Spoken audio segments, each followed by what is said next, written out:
Hi, this is Nachtghul from Devastator, and I'll see you at the Tampa Morgue.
What's up? This is Tony, and you're listening to the Tampa Morgue Season 3, Episode 131. As always, from his studio deep in the bowels of Tampa Bay, Florida, Mr. Ed Webb. What is up, Webb?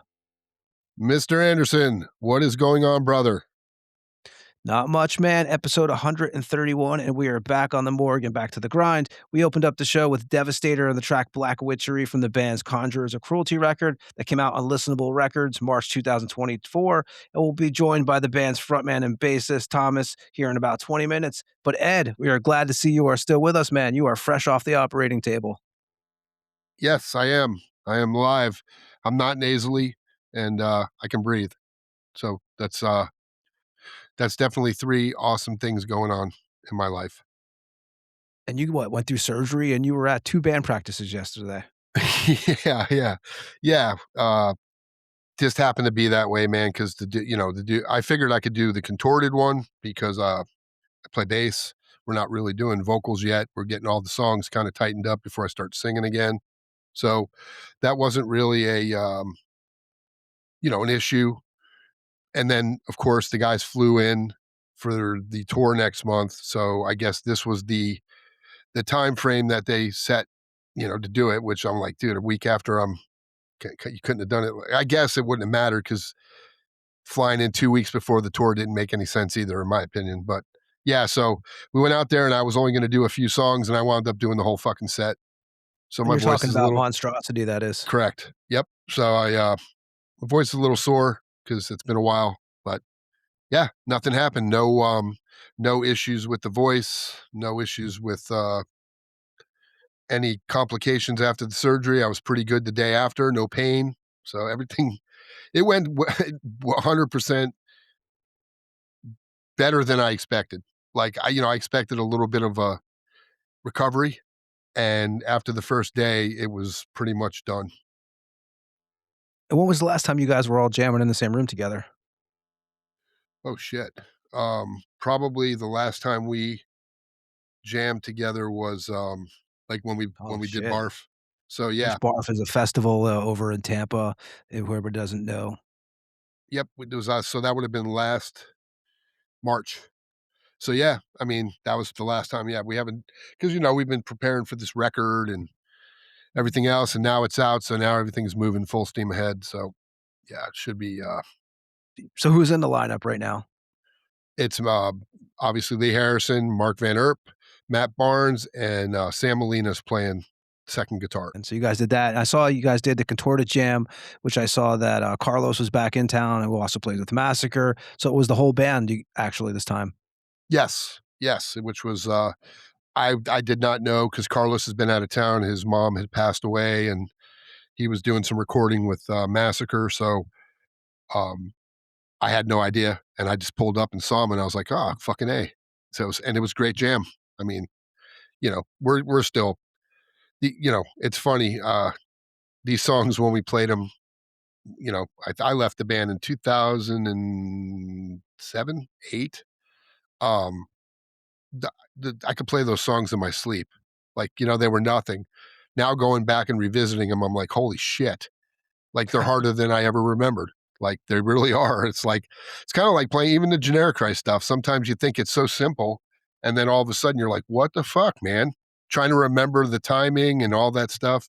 And but luckily we have the original drummer, Jim Coker, so that helps. He knows all the songs. He wrote them with us. We all wrote together. Me, Pete, and Jim pretty much wrote everything. So yeah, it's awesome. I'm excited, man, because I get to play bass again. I don't know Yeah, you how, but I get to play bass. and I've played with you for many, many years, man. But for you, do you feel more comfortable up there with the bass on the stage or Yes, just with the I mic? it's it.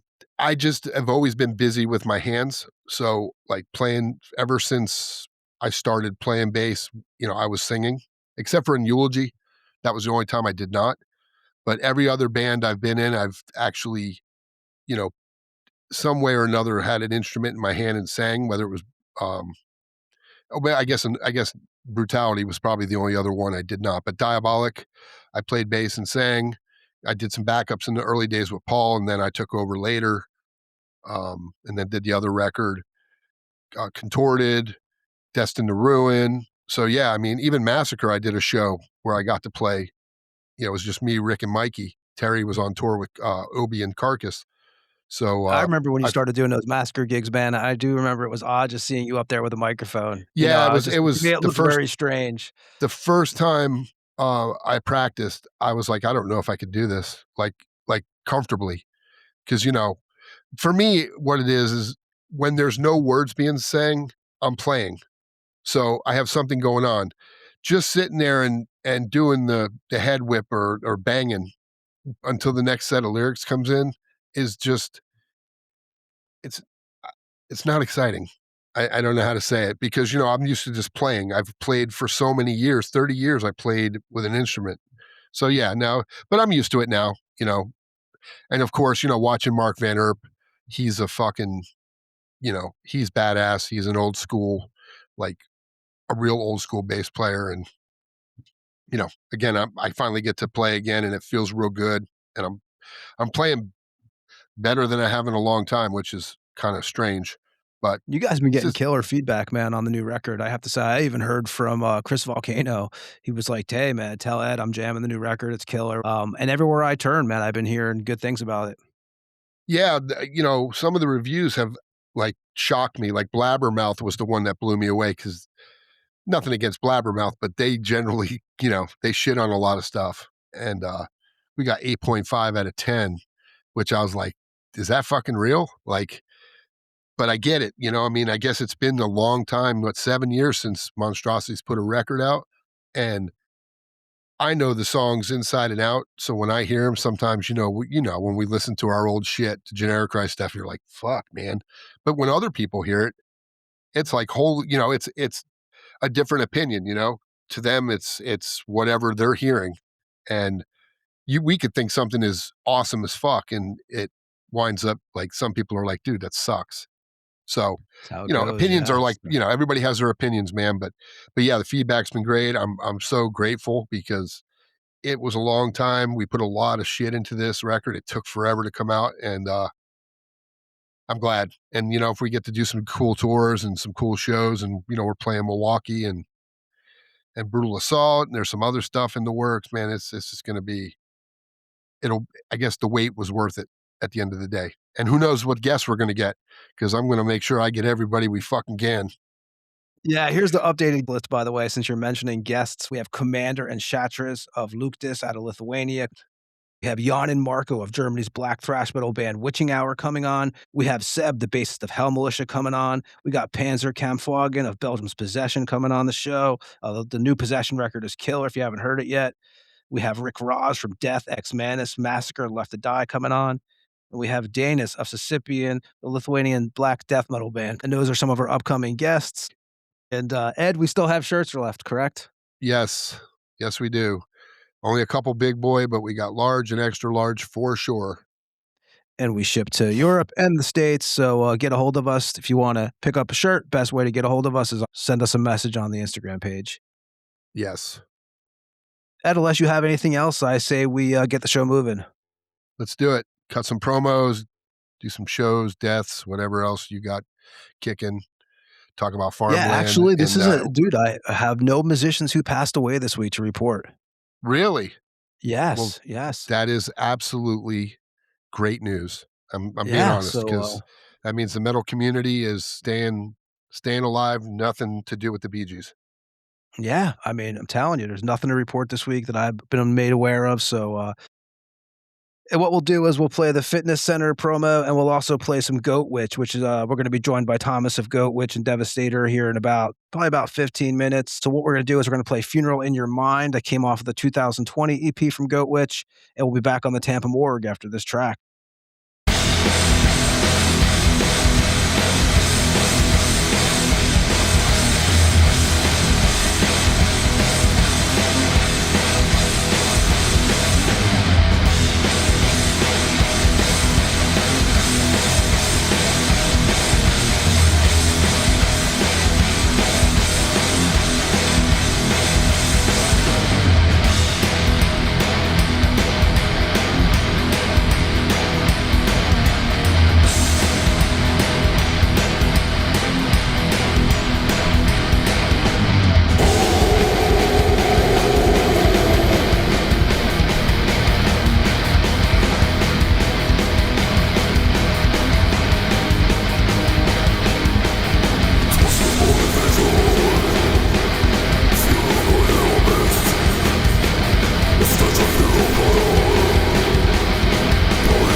What's up, guys? This is Ed from the Morgue, and if you're like Tony and I and dedicated to working out, and you're from Tampa or will be visiting Tampa, I'm going to let you in on the best-kept secret gym in the area, Tampa Family Fitness on the corner of Bears and Florida Avenue.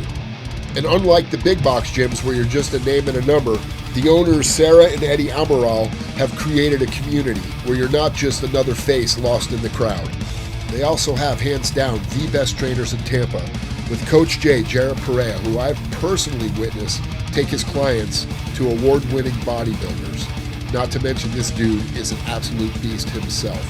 So if you want to get in the best shape of your life, this is definitely the place to do it, and these are the people to do it with. So if you want a no-frills gym experience that I can only describe as old-school Arnold Schwarzenegger on Venice Beach, with no fancy machines, just get in, get your ass kicked, get a crushing workout, then you want to go to Tampa Family Fitness at 14968 North Florida Avenue. And if you're a band that's traveling to Tampa and playing the Orpheum or the Brass Mug, this is literally less than a 5-minute drive from either location. There's a QR code on the door. Just scan it, pay $10, and you're good to go for the whole day. Or if you're in Tampa and you want to see what all the hype's about, stop in and get a day pass, and make sure you tell them Ed sent you from the Tampa Morgue. Welcome back to the Morgue. And before that promo from Mr. Webb, we heard Funeral in Your Mind from the Goat Witch 2020 EP, and we'll be joined by Thomas of Devastator and Goat Witch here in about 15 minutes. If you're an old listener to the Morgue, we appreciate you sitting through these promos. If you are a new listener to the Morgue, thanks for checking out the show. This is Season 3, Episode 131. We are an underground audio-only show. We are in no way influencers. We are just here to document the history of underground extreme music. If you need to contact us, feel free to email us at thetampamorgue@gmail.com.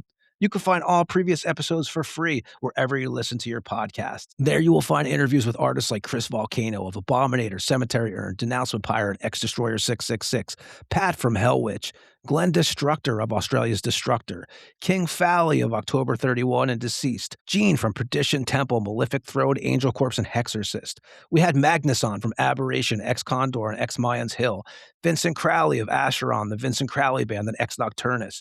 We had Antion, a.k.a. Necoterra, from Cadaveric Incubator, Ex-Slugother, and Satanic Warmaster. We had Jeff Manis of Venom and Venom Inc. on the show for 5 hours. It's a deep dive into the history of Venom. We had Sadistic Fornicator and bassist one of New Case Necromaniac on the show. Chris Reifert of Autopsy, Eat My Fuck, Abscess, and Violation Wound. We had Ed Miller on from Negative Plane. We had Eric on from Goat Semen, Evil Dam, and Ex-Black Angel. We had Daniel Avenger on from Nocturnal, Angel of Damnation, and Black Priest of Satan. Ritual Butcher of Finland's Ark Goat. Yano of Anal Vomit out of Peru.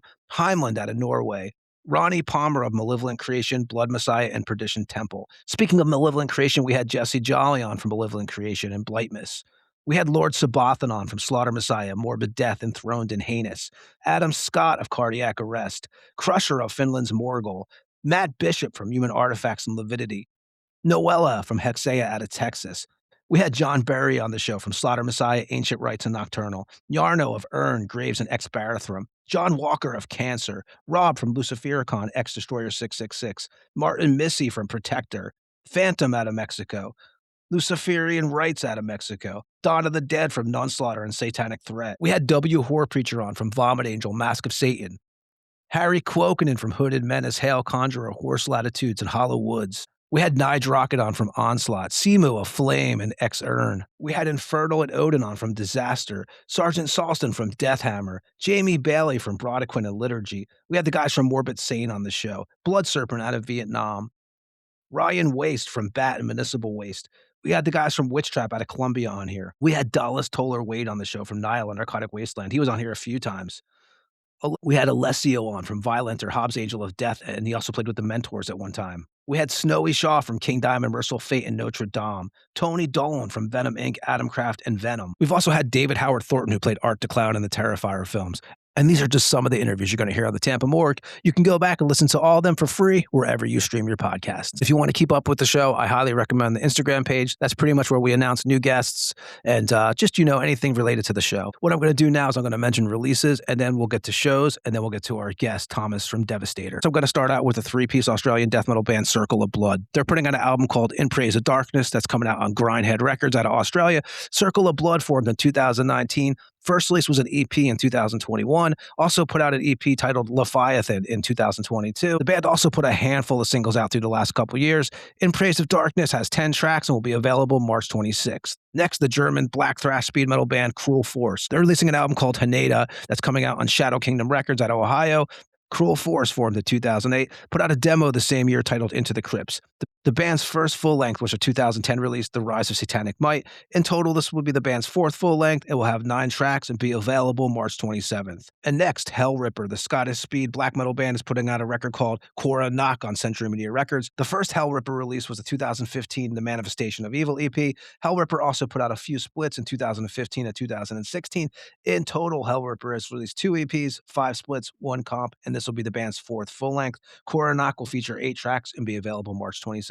And next, we're going over to the Illinois grindcore band Melting Rot, who was on the show last week, episode 130. We had the guitar player Brian on here. They're putting out their record Infatuation with Premeditation on Hell's Headbangers. First release was a 2017 self-titled EP. This will be the band's second full-length and a follow-up to their 2021 Blood Delusions record. Infatuation with Premeditation will have 11 tracks and be available on Hell's Headbangers March 27th, and you can go back and hear all about it if you go back to last week's episode. And then we're going to go to Barbaric Oath, the German black death metal band who are releasing an EP titled Sword, Sorcery, and Vengeance that's coming out on Caligari Records out of Tampa. Barbaric Oath put out their first release in 2024, an EP titled Attack, Attack, Attack that came out on Night Terrors Records out of the Netherlands. The band features members past and present of Into Coffin, Nightmare of Fallen, Nekis, and Cloudbreaker.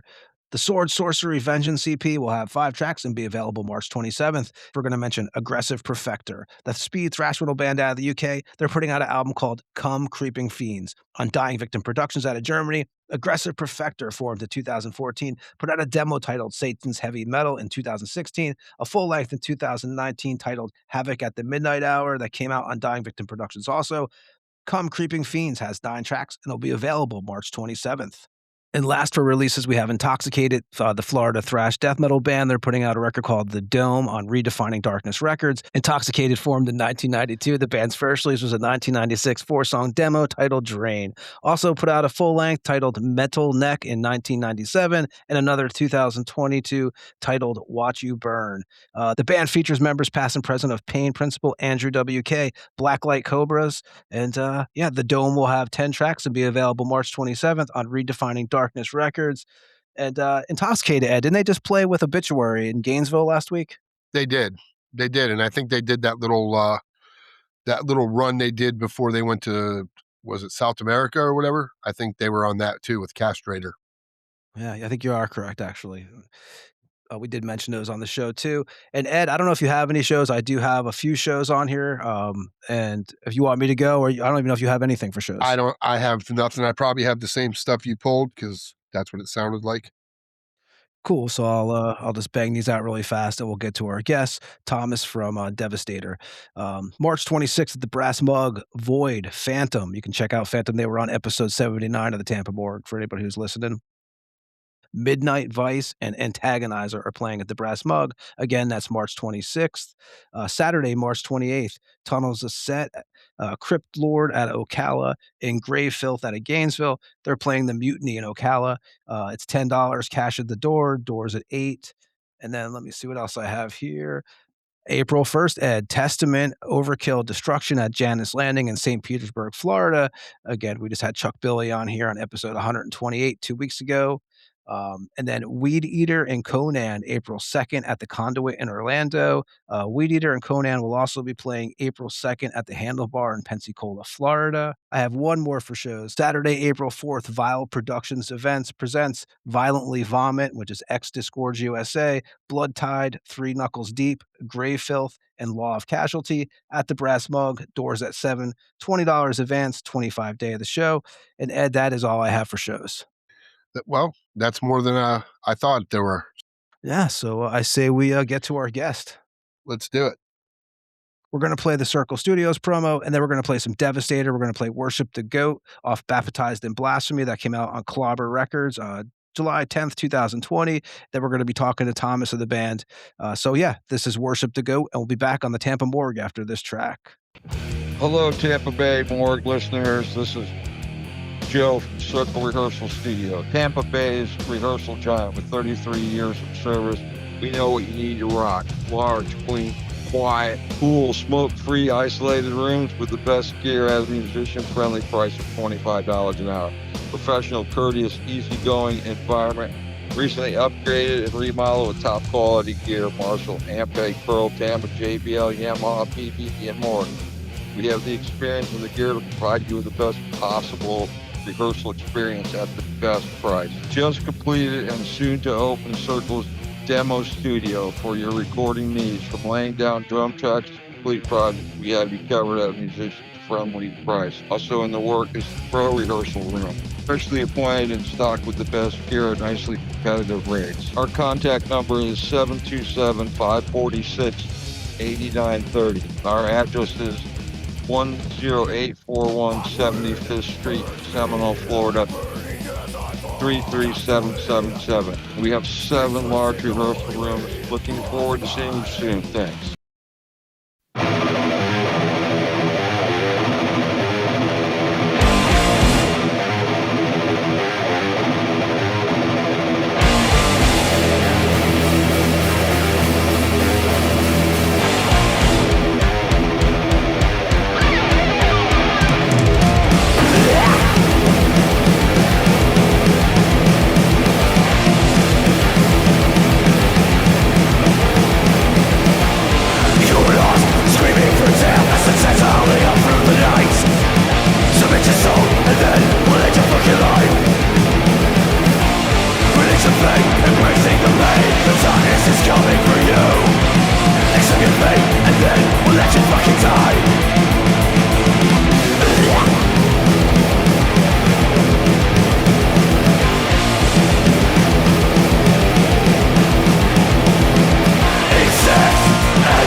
And that was Worship the Goat from Devastator out of the UK. And we are joined by the bassist and vocalist Tom Colling. How you doing, man? I'm good, man. Thanks for having me on. It's a nice sunny day here in England, which is rare because it's the first bit of sun we've had since October. I'm over Lithuania right now, man, and it was a brutal winter. And we're actually just last week started getting kind of spring-like weather. Same thing for you? Yeah, I mean, I don't think we get as heavy of like a snow and everything as like Eastern Europe and Lithuania and stuff. But it's been a cold one pretty much since the end of October through to now. This is the first day where we've actually reached 15 degrees, and even with wind, it's like just get rid of the wind, and it's fine. But yeah, no, it's good. It's actually good to see the sun. You know, kind of brings. We're on an extreme metal show, but it's actually good when the sun comes out. It kind of makes you feel like there's hope in the world. Yeah, dude. I came here from Florida, man, so from Tampa. So like, where I'm at, it's the winters are dark by 3 p.m. and it's just, cold, dark, rainy. You get used to I'm used to it now. I've been doing this for years now. No matter how metal you are, when that sun comes out, eventually you're like, cool, man. It's it's what we need. I hate the winter. I'm born in November, but I hate the winter. Like, it's horrible. You guys just played a show. Was it the other night? Literally, the Saturday just gone. Played a sold-out show in Manchester. We played with our friends and old touring mates, Wolf Bastard, who are a kind of like black punk band, and it's their album launch show, so they invited us to come and be special guests to the show, and it sold out at advance tickets. It's a great time, real fun, a lot of booze drank that night, and a lot of very dedicated people that had no qualms about putting their lives into their own hands in terms of moshing, stage diving, crowd surfing. It was bedlam, but it was a great show. Yeah, we're really, really, really happy with it. And you guys, your next show is in Glasgow, March 29th, is it? 27th, yeah. 27th. So a week on Friday, yeah. So from one album launch to the next, we are playing the Garage with Scottish Black Thrash's Hell Ripper, who are releasing their first album with Century Media. So their first album on one of the big boy labels. We've been friends with them for a long time. So we were asked to join on to that particular show for the release of the Coronach album. And then coincidentally, we were then asked to come on to the UK leg of the European tour as one of the bands had to pull out. So of course, yeah, absolutely, we'll do it. And yeah, we're looking forward to it. It's going to be good. It's always a fun time when us and Hell Ripper get together, because we get compared to Hell Ripper a little bit, and we played I don't know how many shows with them now. It's always fun to have us and them on the same bill. It just ups the goat worship, I guess.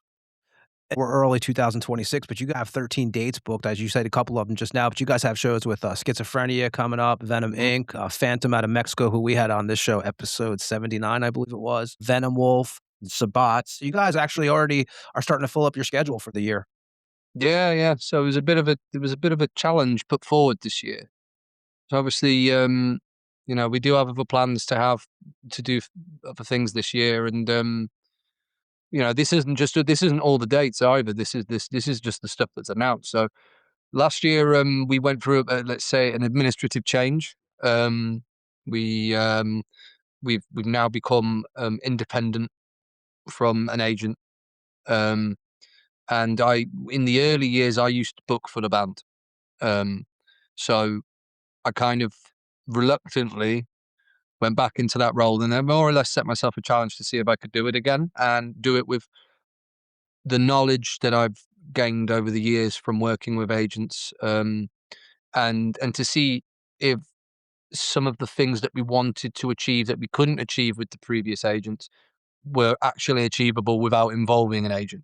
Now, was that the management you guys had? You guys hired a manager in 2022, right? Was that the same management? Yeah. I won't say the company name, but yeah. Well, 2022, and then that would have transitioned to the people, because there was a transition point of business. but yeah, that it would essentially be the same people. Yeah, we parted ways with them in August last year. And yeah, basically it was just a case of seeing if we could achieve the things that we wanted to do for this year without an agent and do it independently. And so far, everything we wanted on that list has been achieved.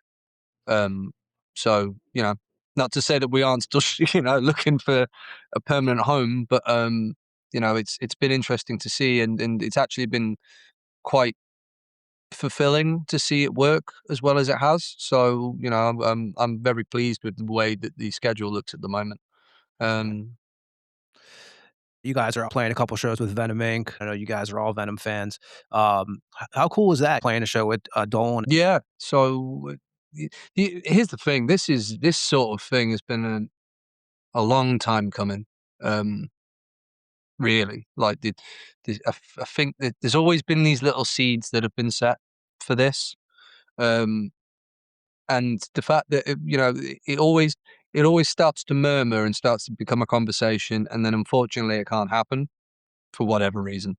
And then it very surprisingly, out of the blue, we got a direct message from Tony, who was a good friend of ours, and he said, "Do you want to do these couple dates?" And we went, "Yeah, absolutely. When what have we got to do to sort them out?" And it was like, they're going to be, you know, this day and this day, and there's going to be here and here, and we went, okay.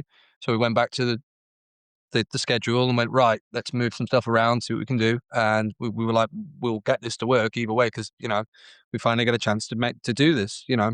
Even if it was one show, we would still do it. We're lucky to get two. So yeah, it is great. We've gotten to know Tony Dolan over the years quite well. We first met him in London. I think I want to say 2018, I think. We were playing a show with Necrodeath from Italy, and he came to the show in London to support Necrodeath because he's friends with them. And we met him there, and we've kind of been meeting each other in London ever since. So, you know, he came to see us with Exciter in London, which is also when we were the first time we were with Schizophrenia. And then eventually, kind of, I guess all of this sort of culminated last year when we were called on the day to replace Hellripper at the Bloodstock Winter Gathering, which had Venom Inc. as the headliners. So obviously we would already the night before we had finished the mix for Iron Fist and sent it to the label. So we get the call to go do it at 9:00 that morning to play that day. We were like, yep, okay, let's pack everything up, pack the van up, let's go. And we did it. And then, you know, I think a little bit of alcohol boosted confidence. It was like, I'm gonna ask him if he'll come and sing Motorhead with us at the end of the set. And, you know, he wasn't even no thought into it. He just went, yes. And we went, okay, let's do it. And then it became this kind of big moment that was shared by so many people and interacted with online. It's been great. And, you know, it was really cool to actually share a bill with Venom Inc. And that was technically sharing the bill with them the second time, because when we played the outdoor Bloodstock in 2022, that was really kind of the first time we shared the bill with them. And it was Dolan, Mantis, and Nick Barker was playing drums, and they were playing black metal in full. And we had seen them arrive earlier that day because we were backstage preparing for our set. And again, spoke to Dolan very briefly, and then he came and saw us during the last few songs of our set from behind the stage. So, you know, it's always been that kind of connection that we've had. And obviously, as you said, we are all massive Venom fans. You know, Venom's my top 3 favorite bands of all time. Venom is up there. Yeah. Made such a huge impact on me. And to be able to do these shows really means a lot. And it also means so much more as well to be able to call these people who are quite influential to us our friends, because we're not just a band that sits there and goes like, we only like one era of Venom, we only like, you know, Welcome to Hell through to Possessed. No, we like Mantis, Cronus, Abaddon, then Dolan, Abaddon, Mantis, the 90s stuff. Hell, some of us even like Calm Before the Storm. Like, everything, every era of Venom has kind of like a redeeming factor to itself, even if some of it isn't as good. Yeah. There's still some great stuff in there. So, like it's a great thing to be able to do, and we're really looking forward to those 2 dates in June. Is it Bristol and Sheffield? Yeah, Bristol and Sheffield. We're doing the Fekla in Bristol on the 4th of June, and then the Corporation in Sheffield on the 5th, the day after. Yeah. Nice. And you were born in Rugby in '94? Yes. Well, I wasn't born in Rugby. No, that's where I grew up. I was born in Knowsley, which is just outside of Liverpool. Okay. When did you relocate? I was only small, so I think maybe 1998, I think. So that brings you around 31, 32. Yeah. Were your parents into music? Was that something that you had daily in your home? Yeah, yeah. My dad's a guitar player, so I think all of us have these things, these these little pockets of memories that you can pick up from when you were very, very small. And I do have this strange reoccurring memory of my dad playing a blue Fender Stratocaster. And when I asked him about this, he kind of looked at me a bit bewildered, going like, "How did you know I had a blue Fender Stratocaster?" Because I'd never seen one before. And when we moved, he didn't have it. And it turns out he did have a blue Fender Stratocaster Plus, this like sparkly blue Strat. But I remember that instinctively, like it's I can see it in my mind's eye kind of thing. So, yeah, he played guitar. He was very much into he likes the Beatles, the Stones, but at the time in the 90s, it was Britpop and Oasis and things like that. So he's an Oasis fan, but he always liked guitar-led music. So yeah, he's a pretty good guitarist as well. But I kind of, it's not like I pushed it off for ages. Like I just couldn't find anything I liked. And then, when you're growing up, you go one or two ways, I find. Like, you don't want your parents' music, or you are influenced by your parents' music. Exactly. And I was very much the former. Like, I really liked my parents' music growing up. But yeah, I was from a musical family. Like, if that counts. It's definitely an influence. You only really think you realize these things only as you get older, how much it really has influenced you. I did. I grew up around a lot of music.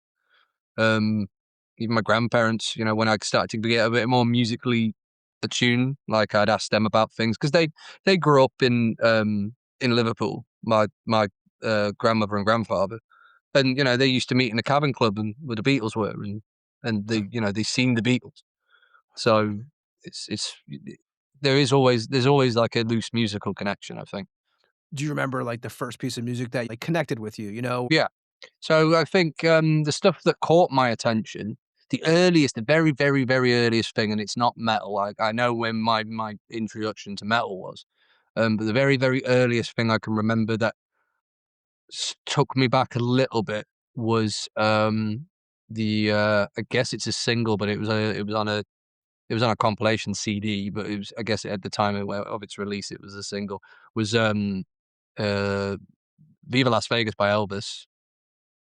Something about the I guess the rhythm and the bombastic nature of that song must have really impressed me as a kid, because I was a bit infatuated with that Elvis song. I guess that I think that must be the earliest thing I can remember. I wouldn't say even now I'm a massive Elvis like super fan or anything. It was something about that song when I was very, very young that was a thing. But I guess that kind of links into how I got into metal anyway, really. Do you remember like the first record that you personally owned, and where were you getting your music at in your teens? The very first CD I personally owned that I purchased was a Motorhead compilation, and it was called Ace of Spades, but it wasn't Ace of Spades. It was a black CD with a red snaggletooth on the front of it. It said Motorhead and it said Ace of Spades. And it was a compilation of like everything up to like I think maybe 93, 94. So in fact, I don't even think it was that. I think it was literally just the Bronze era stuff. So it would have been, you know, like Motorhead up to Iron Fist, maybe another maybe another Perfect Day. But yeah, I remember getting that, and that I think that was the very first thing I got, because Motorhead was my introduction to heavy metal, and it was all I really, you know, I'm very much when I was younger, I was one of those kind of creatures of habit. Like when I fixate on one thing, like a fad, and it's like that's all I want. So when I discovered Motorhead, I didn't want to listen to any other heavy metal. Like I knew of other bands. Like as you start to dig, you know, I knew of AC/DC, I knew of Iron Maiden, I knew of Metallica. But you know, I liked the occasional song by them. But it was like no, but it's not as good as Motorhead. And you know, as you get older, you start to, you know, branch out a little bit. But Motorhead was the very first, and I remember the exact moment it happened. We were at a neighbour's house. It was kind of like we had like a lot of like street party things growing up, like in each other's neighbour's house. So all the neighbours would come around, bring all the kids around, and we had me and my brother. We had a PlayStation 2, and there used to be a game called SingStar, which is like a karaoke game, Kind but of it like has that like Rockstar or the Guitar Player or whatever it is. yeah, it's like a karaoke singing game, but like it has the music videos of the songs playing in the background. So I don't know who it was. I think it was my dad, but he contests this because he's read this before. He says it wasn't him, but someone definitely did, and they chose to sing Ace of Spades. And then the very first thing you see in the Ace of Spades video when it fades from black to what it is the close-up shot of Lemmy doing the intro, and then it all explodes. And that was like, it was immediately like, what? And that was it really. And then I had a little brother who was into pro wrestling as well. So Motorhead's connection to WWE is well documented. So that kind of turned me to that as well. But yeah, it was Motorhead. That was the very first thing. And then after that, it kind of, this world of metal became quite open, and the more I opened up, the more I kind of got into other things. Well, it makes sense too, because just from an outsider's point of view with your band, you know, just the way your microphone's set up, I believe Yeah. you can kind of see that. Obviously, the Lemmy influence. I was fortunate.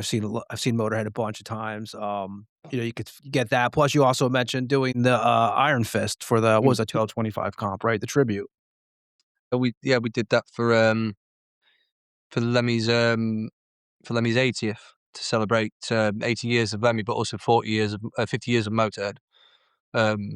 Yeah. You know, so you're also influenced by like Tom from Slayer, Tom from Sodom. So the top three, the answers to the question, the top three always were Lemmy, Angel Ripper, and Kronos.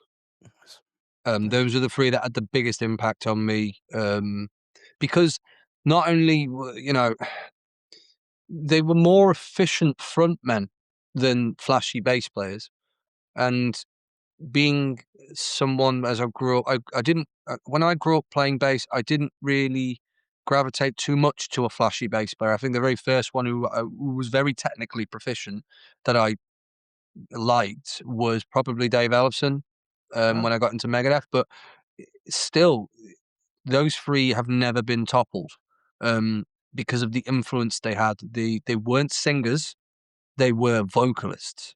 They were, all three of them were lyricists, very talented lyricists, even Kronos. And there was something about them that they just seemed to have much bigger personalities, and they were like a force to be reckoned with. And for a 13-year-old who's learning how to play bass because of these guys, it instantly makes you go, well, I want to do that. I want to be the, you know, it sounds a bit arrogant, but I want to be the guy at the front. I want to be, you know, with a loud voice and a big evil looking bass, turn up all the distortion and just hit it. And I think maybe that's the like the punk in me as well. it's very loud, aggressive sound. All three of them had that. Yeah, they were good bass players, but their focus wasn't solely on that.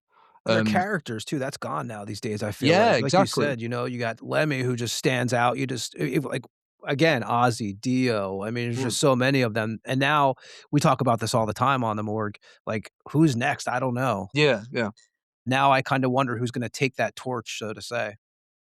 Yeah, here's the thing. I think you see a lot of this talk online of like there's no when you see people of a certain generation, let's say, who say, well, there's no big bands anymore. Once it's gone, it's once these bands X, Y, and Z are gone, it's gone. That's it. And no, that's not necessarily true. To me, it's just you probably don't like what's coming next. Mm-hmm. But the thing is, I think this whole the era of big personalities, and I guess let's call it rock starisms. Yeah, it's what it is in a way. Yeah, that's to me, I think that's gone now. I think that's been gone for a long time, and I think we've kind of been almost relying on the old guard to keep it going. And look, we're starting to see like more and more as I get older now. Like I'm in my early 30s. A lot of my heroes are going. I mean, just to what 2-3 days ago, Phil Campbell from Motorhead died. Yeah, I mean, you look at Motorhead. Look at Iron Fist. Nobody's left. Orgasmatron. Well, who's left with that? Just the drummer, right? Pete. Pete Gill. Yeah. I mean, everyone else is gone. Like you said, Phil Campbell just passed away a couple days ago. I mean, I didn't expect that, to be honest. No, it was a shock. I remember I was in the I was in the bathroom the day of the show that we played. Yeah, because it was Saturday. I got a phone. I got a screenshot text message, and it was the statement. I obviously wasn't looking at my phone, but I got the message, and I instinctively just pulled the phone up and I opened it up. And they said, "Have you seen this?" And I went, "What?" 64. Like, out of nowhere. I mean, for those of us who have grown up, because Phil was the guitarist that I grew up with. Yeah. When I discovered Motorhead, because he's been there he was there for 31 years. Yeah, he's been on, all those. So I did notice more or less every time he had to speak in an interview, he was getting very slow. And part of me, the back of my head thought, is there something wrong? It's none of my business anyway. But it just, I think you have that kind of parasocial relationship when you do with your heroes, especially us in metal. We listen to these people religiously. It's like you know them because they're sharing a part of themselves with you through art. So, part of me was concerned, but then it just you'd see him go out and perform, and it'd be perfectly fine. So I was like, oh, okay, maybe it's just age. But unfortunately, it doesn't seem to be the case. And now, unfortunately, we've lost him, which is really sad. He was a great guitarist, an amazing guitar player. Me and Ed actually saw Motorhead's second to last American show in Orlando because they played Pompano Beach the next night, and that was their last American gig. Yeah, I said, this is probably the last time I will ever see Motorhead. Our drummer's dad said the exact same thing to our drummer when they last saw him. Yeah, said that this is it. This is the last one. Well, kind of knew. I mean, and I refused. I personally, I refused to see them when he started to get sick. Yeah, because the very last time I saw them, it was during. It wasn't even during Aftershock. Like it was at the tail end of the World Is Yours run, where he was still well, and you started to notice him get slower. And you could tell because they had to get Mickey to kind of compensate the songs a little bit. Iron Fist went from to, and it's a bit, to me, I'm like, I watched the footage back and it makes me kind of sad. And like, I want to remember him as the times I saw him when I was younger, and it was triumphant. It was still fast. It was attitude. I was there at the show where they announced where Wurzel had died. Wow. And even then, it was like they dedicated the set to Wurzel straight into Iron Fist. It was great, and it was and powerful. Think of how long ago that was, dude. That was 2011. That's crazy, man. That is like, if now look at what we're 2026. It just fucking years are flying, man. It is, man. Yeah, I mean, yeah. Speaking of shows, man, what's the first gig you ever went to? And what's the venue? First one? The first. I'll go with the first big metal show I went to, because I went to a few smaller shows. like local shows, but like the first big metal show I went to was 2008. And it was Motorhead at Hammersmith with Saxon and Danko Jones. Nice. And it was for my 13th birthday, I think. My dad took me because my dad at the time was, for the job he was working, he was living in Hammersmith. He had an apartment in Hammersmith, so he was like, well, Motorhead are playing, I think if I remember the date correctly, it was the 28th of November 2008. And I turned 13 on the 4th. So he took me and a buddy, an old school friend of mine, and we went, and it was the loudest experience ever. It was surreal because I'd been so enamored with this band for years. To finally actually be in the same room as them, I finally got that sort of like, it's a difficult thing to explain, but when someone so influential to you is in the room with you, even though he's like dozens of feet away, like it's like you could reach out and touch him. Like it's kind of like that feeling, and it's that sort of surreal hair on the back of your arm kind of thing. But that was also my introduction to Saxon. I'd never listened to Saxon before. And my dad, not really being a metalhead, and he isn't a metalhead. He was a punk in the 70s, but he got that beat out of him. But he was more impressed with Saxon because there's these guys with long grey hair on, and then as soon as they start their windmill, and he's like, "This is crazy. This is great." But my dad was pretty impressed when Motorhead decided to play God Save the Queen for the first time in years. And my dad's a Pistols fan, being a punk from the early 70s, mid 70s. So he was actually like, "Oh, yeah, this is the one I know." That isn't Ace of Spades. Yes. Yeah, no, it was a great show, and I think that's pretty much where that was the locking point from there. Really, like that's what I figured. This is what I want to do, kind of thing, And I know what you're saying too, man, because the first big metal show I ever, is going to date me now, but Clash of the Titans, Madison Square Garden, Slayer, Anthrax, Public Enemy, Alice in Chains. Alice in Chains is getting booed on the stage. 2 months later, they're fucking the biggest band in the world. That's still insane to me. That's still insane that Alice in Chains is getting absolutely roasted on the stage. And then Public Enemy shows up too, because they're doing this Bring the Noise with Anthrax at that time. Slayer, I'll tell you, I just never forget that feeling, man.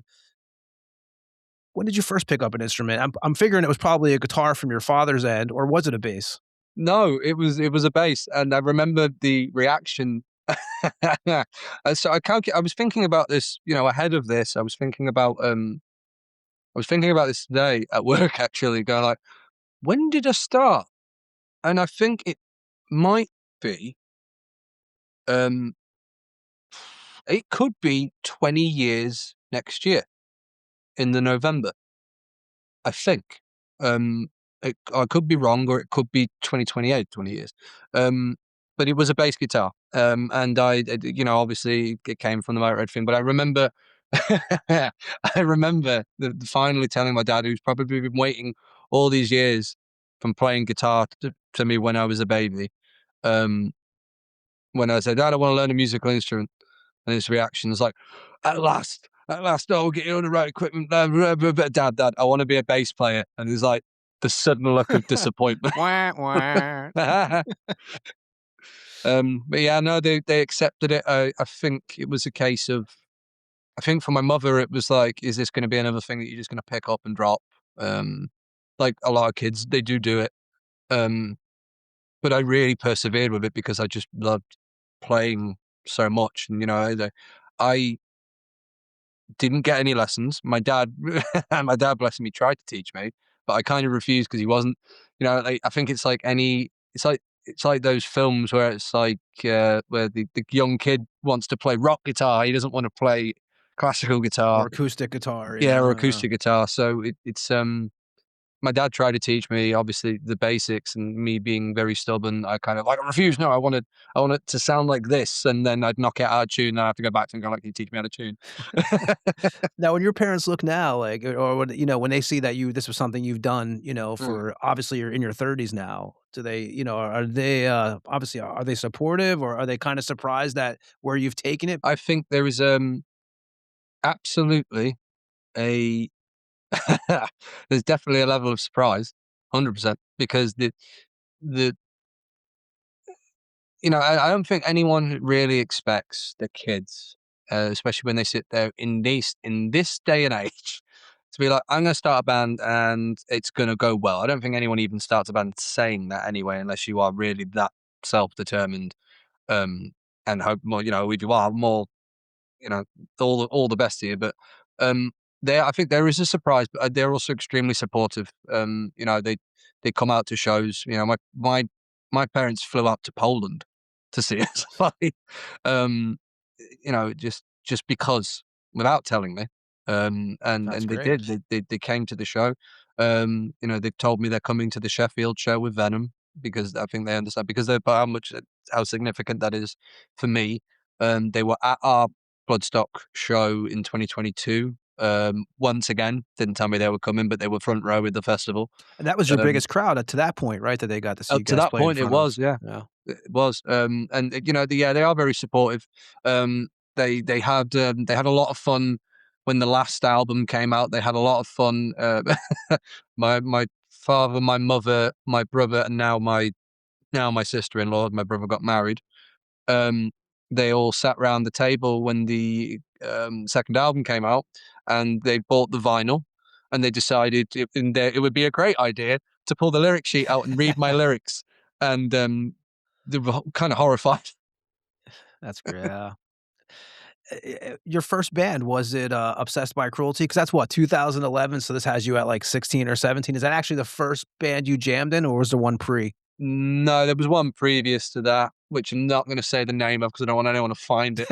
They will dig. They will dig. They will dig and they will find it eventually. But yeah, there was a band before that. There was a few of us in rugby in a little town that wanted to play kind of what we called was thrash metal. It wasn't thrash metal. It was terrible. Just figuring shit out. That's how it always Yeah, goes but that's at what you do. first. You figure stuff out, and then as all these little startup bands do, where you think they're the most important thing in the world when they're really not. You've got like maybe you've written like 2 songs, and you have an argument with one person, then you go, well, I'm going to leave and start basically another band's going to be better than yours, and that's what Obsessed by Cruelty was. Well, as we were saying before we started recording tonight, there's always those recordings that you kind of say, hey, I wish I wouldn't have put those out to the public. But back then you think that you think you're Slayer. Yeah. There's a lot of embarrassing footage up there and stuff that I can't get rid of now because I've got no access to it. So it's there. Screw it. It's up there now. It's been up there for a long time. But yeah, that was a band. The thing is with that band, it has such a cool connection because the guitarist of that band, much later on, went on to be in Silosis, and he's in Silosis now. Okay, because the original lineup was what? You, Connor Marshall, Reese Linton, and then Sean Clark. Yes. So Connor is now in Silosis. And obviously the name, it's pretty obvious where you guys got it from. So were you guys jamming at early on? Is this because this is your first, is this where you feel like, maybe it's not your first band, but you feel like it's your first real attempt to where you guys are getting together and jamming, doing rehearsals, writing material, obviously recording, and stuff like, that kind of process? Yeah, 100%. Absolutely. This was very much the band where I and the original guys who were in it really kind of tried hard to write some songs, and some of them wound up going on for a few years, and were even actually recorded. I recently, funnily enough, spoke to Connor, and he had a bunch of recordings when just before I'd moved away to come here to Derbyshire. He had recorded all the songs that we'd ever done. Because you guys had a 3-song Dechristianized, right? EP? Yeah, we had that, which was that was recorded in a school. What was it? Yeah.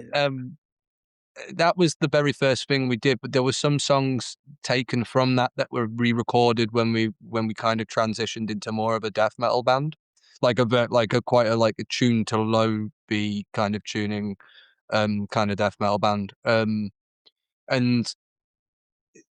listening back to some of those songs that I received, I was a bit like, you know what? In a way, we kind of did something kind of cool here. Like there was some cool ideas. You know, if it had continued, I don't think it really would have gone anywhere. But other than that, you know, at least it's still cool to listen back in hindsight. But it was very, very much the first time we were kind of being like properly creative. I think individually as well as, you know, together. We rehearsed in the back of a youth club. I can't remember the name of it now, but I remember where it is. I can remember the front door very vividly. We used to go in there and go straight into the back, avoid eye contact with anyone, and then kind of lock the door and start playing and seeing what came out. For a short while, if I remember correctly, the very, very early days, we did like 2 or 3 rehearsals in Reese Linton's garage, and that didn't last very long with his mother. Like she wasn't too happy about it. Yeah, we've you know what, we rehearsed in that youth club for years and years and years until I think it shut down eventually. I don't think it's there. I don't even think the building's there now. But yeah, we did everything there, and then ultimately, as you said, that we did the Christianized kind of EP self-release thing. That's why you can't find it. Yeah, exactly. 3 songs that you can't find. No copies exist anymore. Exactly. Deleted off the internet. And are you and Connor, are you guys doing all the writing for that band back then? And also, when do you decide you're going to do vocals? Is that like kind of like, hey, someone's got to do it? Or is this something that interested you already? Yeah, so immediately, so at this point when I started that band, I was in the height of like my occult metal sort of obsession, like early Venom and Sodom and stuff like that, and very primitive, kind of like where my mindset is today, really, like the first wave of black metal, the 80s sort of stuff. So when I went into it, I was like, okay, I don't want to make a band that sounds like any of the American bands. I want to do a band that's like the German bands and the dark bands and make it as kind of evil and twisted as possible. And I went on to start doing vocals. I did a little bit of vocals on my previous thing, but that was only just like random shouting with no direction. This was a bit like, how do I go about it? And I kind of learned along the way that I don't really have the best high register in the world, but I do have quite a low register. A relatively okay low register. So I remember when I was recording that EP, I was really struggling with the vocals, like really bad. And then I think maybe the week of, I had just discovered Deicide. Particularly Homage to Satan. And I was like, fucking hell, with Glenn's extremely low vocals. Yeah. So being a teenager, I was like, well, I'll just try that and see what happens. And, you know, I'm probably executing it really badly and potentially doing myself some damage. But I did that, and that's why I have low vocals on the Christianized thing, which you wouldn't know about because no one can hear it. You can't hear the damn thing. But I did some low vocals on that. And yeah, it was the first time really that I did it properly, and it kind of was a continuous thing after that. I think pretty much nearly every band and project I've done some kind of vocals at some point. So yeah, that's where it started, I guess. Was that the first band you ever played on stage with? Yes. What was the first gig you played? It was at I don't remember the date. It was at a rehearsal space where we basically, that band and my previous outfit The one we will we not had name. at that point we had buried any negativity and decided, okay, we'll put on a show together, and it was horrendously terrible. I know it was filmed, but I think the footage got lost by the guy who filmed it, but I know it was filmed because I remember watching the footage back going, well, this is terrible. But as everyone's first shows kind of are, you know, it is what it is. But there were Venom covers on that show. I remember What'd you guys do? Countess Bathory was in that, and the opening of the set, because I think we thought we were being clever. I had a multi-effects pedal for my distortion, which also had like a phase on it. If you don't know what that is, it makes it go kind of like a helicopter, kind of like a helicopter in space. Yeah. But it's the sound that's on Kronos' bass on At War with Satan. So we did the intro to At War with Satan to do the intro to our set. So it's still terrible, but yeah, no, but it's, you know, everyone has their first gig, and that was mine. Grand Central Studios, that was the place where we did it. It's just popped into my head now, and I remember those terrible dark green walls. But yeah, no, yeah, that was the very first show I played, and then I don't know how many gigs we did with that band, and then the band it eventually became, which I'm not sure is listed on Metal Archives. But that band turned into another band with a different name, which lasted all the way up until 2013, I think. And you want to say the name of that or no? Yeah, it was called Lazarine. And I think that was it was come up by the new guitar player who came in, who replaced Sean, who turned out to be Dan Nightingale, who is the singer and frontman of the band Conjure. Okay. And he came up with the idea. I think if I remember correctly, the idea was like it's a combination of leper and Nazarene. Did you guys do any recordings? Yes. And they're even harder to get because, and you know what, those are good ones as well. But there's a music video that was filmed at a venue in Birmingham, in England, and there's a song called "Hail the Whore." It was like a thrashy song. The video is literally just like it's taken. It looks like we're just playing live, but there's no one in the room, and that's it. But it's. Yeah, there was that, and then there was another one called From the Womb, which basically, in my opinion, is like a bad exhumed. It's got loads of like highs and lows and doing all kind of the crazy carcass thing without any of the vocal effects. Basically, you know what it sounds like? It sounds like a rip-off of a Matter of Splatter. But you know, yeah, that band did kind of okay. Like I remember the biggest show we probably did was we opened for Aborted.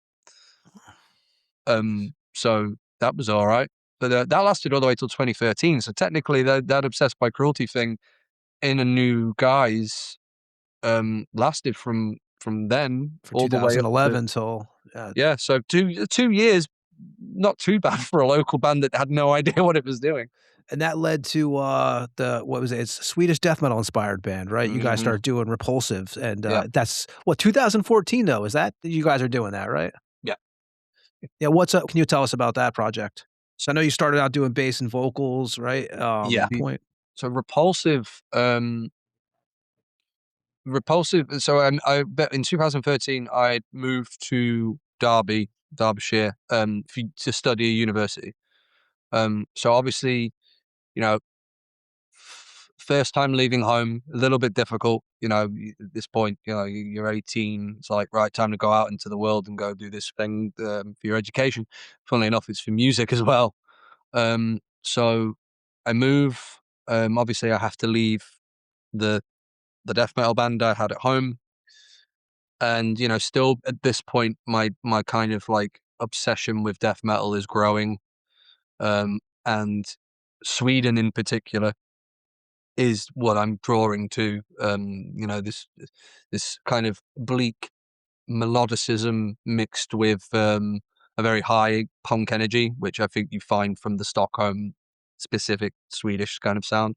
Once you get over to Gothenburg, it's very like Melodeath, but the Stockholm sound 100% was kind of my jam. And I was looking for people to kind of hang out with, let alone jam with. You know, I had no idea who was around or who I could talk to or who I could play with. You're kind of finding your feet when you go to uni like that. You basically, you know, go and walk into a room with a box of beer and see who wants to talk. Like, and I wound up meeting a guy called Vash, who's still a very good friend of mine. He's starting the uni. He started the uni literally the next academic year. So when I moved in 2013, I didn't play with anyone. Like I started recording a lot of YouTube covers, a lot of bass covers to kind of get my creativity out, while still writing down ideas of, oh, I could do this, I could do that. I just couldn't find anyone to play with, because I didn't know the scene at all. I started going to shows to find out, but you know, everyone was always, all the guys who were like in really good bands were always too busy, which eventually would lead to the band I'm currently in. But when Vash started studying at the university, I think I wrote something on a university forum saying I was looking for a death metal band, or to start a death metal band with someone that sounds like Entombed and Dismember and Bloodbath. And he sent me a message or a text or something, and he said, I've just turned up here, can you tell me anything about like the metal scene in Derby? And I was like, yeah, we get some cool bands come through. And yeah, and then we met up. And then obviously the very first thing he shows me is he's got like an original HM2 pedal. I'm like, oh fuck. So, and then he shows me some riffs. He's brought his guitar, obviously with him, and his recording software and everything. He shows me some stuff that he's written, and it's like Bolt Thrower mixed with Sweet F, and I'm like, this is really cool.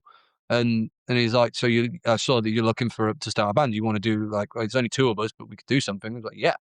So I had the name already written down, and I was like, oh, I've got this.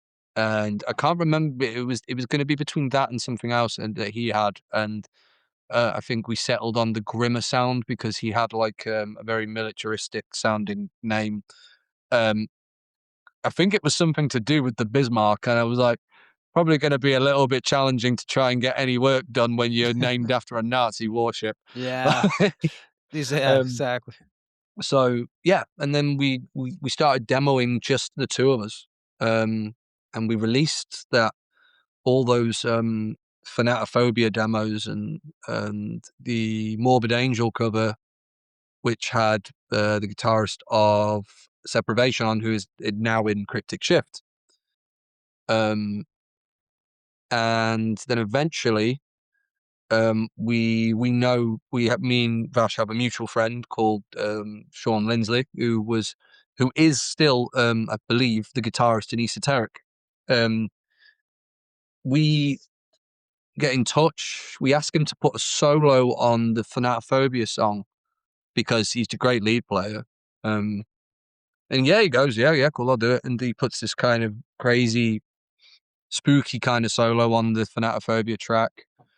And then Vash had an idea to go, should we ask him if he actually just wants to join? We were like, cool. And he said, yeah, straight away. Okay, I think he was looking for something a little bit more sort of straightforward at the time than what he was doing in Esoteric, which is quite avant-garde. And then we go for a few drummers. We have a few problems, a bit of stop-starting over a few months. And then eventually we land on Stephen Wilkinson, who an amazing drummer, still one of the best drummers in England to this day. And he's originally only just going to come in and just help because he's too busy to commit. So I think we do some rehearsals with me singing, and we kind of get gig ready, and then we play our first show. And then immediately after that, I'm fired as vocalist. You guys bring in a guy named Elliot? Yeah, we brought in a guy called Elliot Beaver, who, he has fair few credentials himself. You know, I think his biggest one is in Hecate Enthroned, which is ex-members of Cradle of Filth. He had left that band, and I was a bit, you know, because I'd always been the singer in my old bands. I was like, I was a bit jaded. But then we played the first show with him. We hadn't even rehearsed with him. I just had to keep going on this idea from the boys. It was like, it's going to be fine. He sounds great. And then we go to a town, I guess, I'm not sure if it's a city, but it's a place called Huddersfield, and we were playing a place called The Parish. But we were going to Huddersfield first in the day to rehearse with Elliot, and then we were going to go play. I was saying to my girlfriend at the time, I was like, this is going to be a disaster. I've not even met him, don't know what he sounds like, don't know what it's going to be like. Did the rehearsal, and then I was like, okay, this is cool.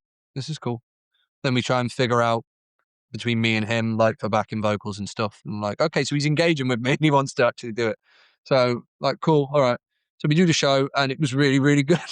So I was like, this is fine. I'm happy to just play bass and just do backing vocals for this band. You know, I obviously did the vocals on all the demos. So you guys did the what? The first demo was the 2000, which is the one you were talking about earlier, 2015, where you guys did the Morbid Angel cover, or you guys did Immortal Rights. That way, and then you guys also the Flesh Domain. Yeah, you guys did an EP too, right? Yeah, that was the EP, the Flesh Domain. Yeah, the Flesh Domain was the EP. Yeah, that was with Elliot on vocals. That's nice. So when you're doing Repulsive, this is when you basically starts intermingling with the Devastator guys, right? Because you're doing shows with, you're filling in for a couple shows for Hellraiser. Yeah, so you've done some damn good homework here. Yeah, so Jack, our drummer, Devastator's drummer, and Chris, the rhythm guitar player, they were in Hellraiser. They were the local thrash band.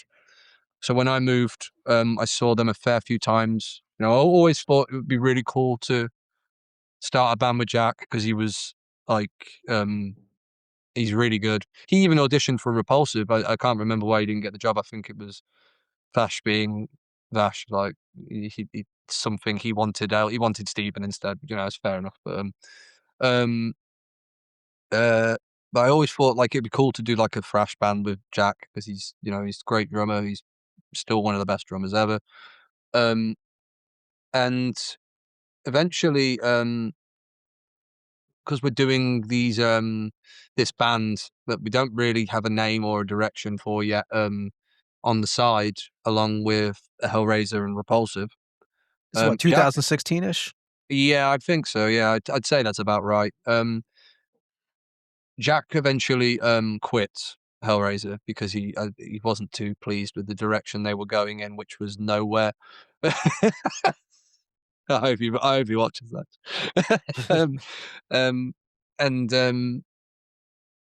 That kind of like, Chris was like, well, this is my baby kind of thing, so I want to stick with it. So he gets his old drummer back in, the one who was before Jack, and then eventually has real big issues with bass players and rhythm guitar players, and it kind of starts to all fall apart a little bit. Eventually he asks if I can help to because he's not in the band at this point. He's not in the side project yet.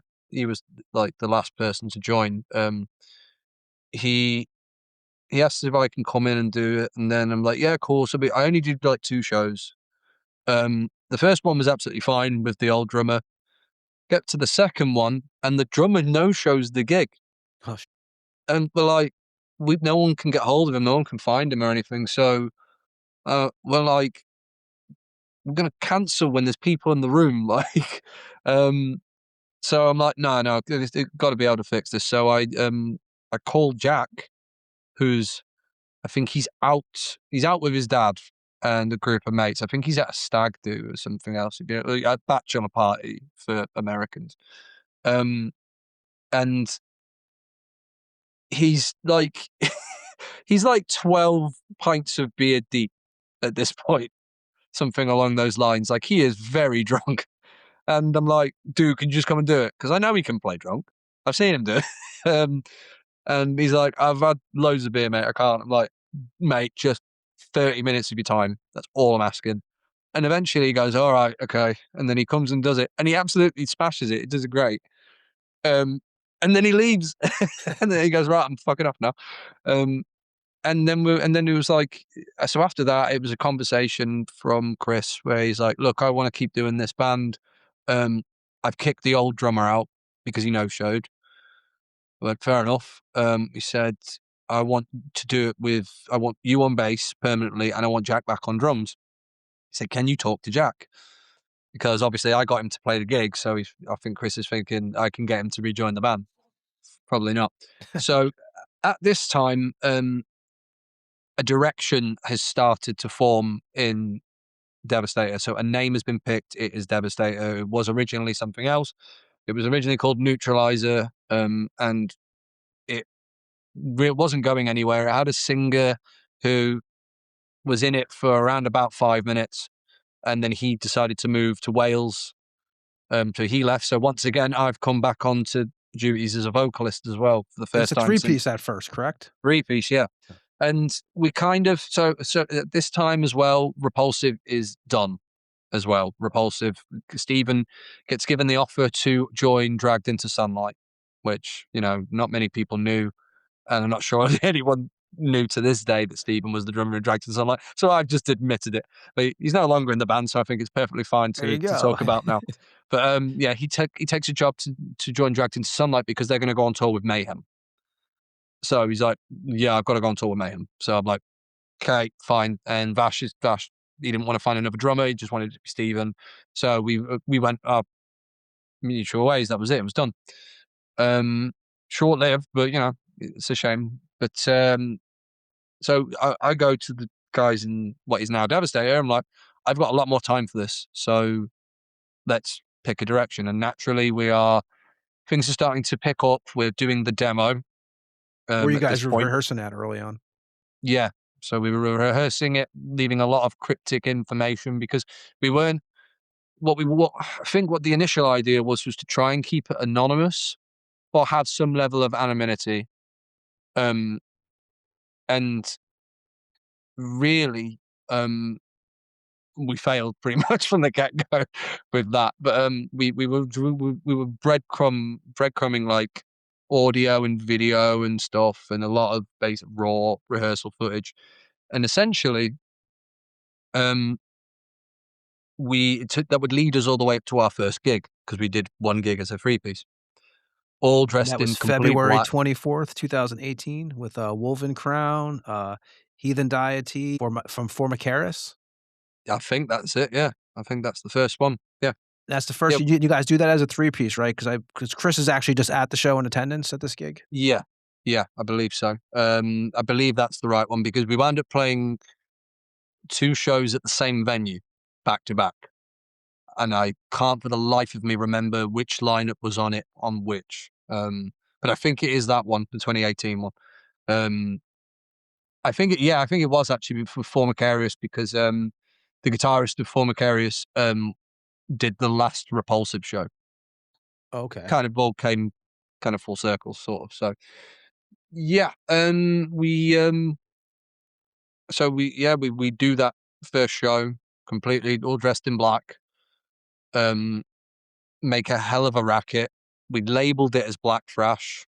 Are you guys using the face paint at that time period for the first show? No, that wasn't until maybe the 3rd show. Okay. And at this point, so I think it was literally the week of that show, we answer Chris about his offer to rejoin Hellraiser, Jack to rejoin and me to do Hellraiser full time, and we say, can we have a meeting with you in the city centre?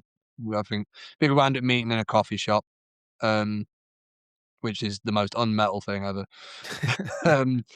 So we say to him, because me and Jack had a chat with Richard, the other guitarist, and we were like, we really think it would be a benefit if we get a rhythm guitar player. And Richard agreed, just to bulk the sound up a little bit more and make it just a bit, it opens the doorways up to harmonies and whatnot and all that stuff. So we all agreed. It was like, okay, so this is what we've decided. We're going to give them an ultimatum instead and say, we won't join you, but we'll offer you to join us. So we we go to the meeting, we sit there and say thanks, but no thanks. However, would you like to join us instead? And he didn't even, we barely finished that question, and it was like he bit our hand off with yes. Nice. And I think it was more because I think he knew that the writing was on the wall for Hellraiser, and that this is a chance to start anew, to try to really push to try and do something else. So we said, look, we've got this. So we leave the coffee shop. That's the most important part. We leave the coffee shop and we go to a pub and drink actual beer because in celebration, because it's in metal, and we say, look, we've got this show at the Chameleon in Nottingham. Would you like to come down and see what it's all about? Because you're not going to be able to learn the songs in time enough to do to actually play the gig. Because it was literally, I think we had this meeting on like a Thursday and the gig was on the Saturday. So yeah, he came down and he basically watched it, but he, from what I understand, and I need to ask him about this. From what I understand, people are going like, "Oh, good to see you, Chris. What are you doing? What are you doing? Like, what are you doing here?" And it's like, "I've just joined this band," and they're all like, "Yeah, sure, yeah, mate." Nice. It's like, why are you on the fucking station? Yeah. When is his first gig with you guys? It's the next one after that, and I think that's only like maybe a month later, something like that. I just can't remember who's on the bill on that one. I remember the photos being taken, specifically because this is Chris's first gig, and obviously you've seen photos of the man. He is bald. This is at a time where he wasn't bald, but he was struggling to let go. So he had like there's photos out there, so like they did can Devin be found. Townsend do? No, well, he used to have that. He used to have long hair, and he was bald on the top. He used to wear a hat to hide it. And at this point, he'd cut his hair short, but he looked a bit like what's his name from The Prodigy. And what made it worse was Chris is if you can't tell from his beard, he is a natural redhead. He's orange hair. So for whatever reason, he has no beard at this point. He decides in his infinite wisdom to dye what's left of his hair purple for his first show with a black thrash band. And we're all like going out on stage, like wearing fucking Sodom Persecution Mania, and like I've got a new bass which is an Explorer shape. We've got bullet belts on, and it's like microphones up there. I think I'm wearing a spiked gauntlet. It's like that stuff, and he's dyed his hair purple.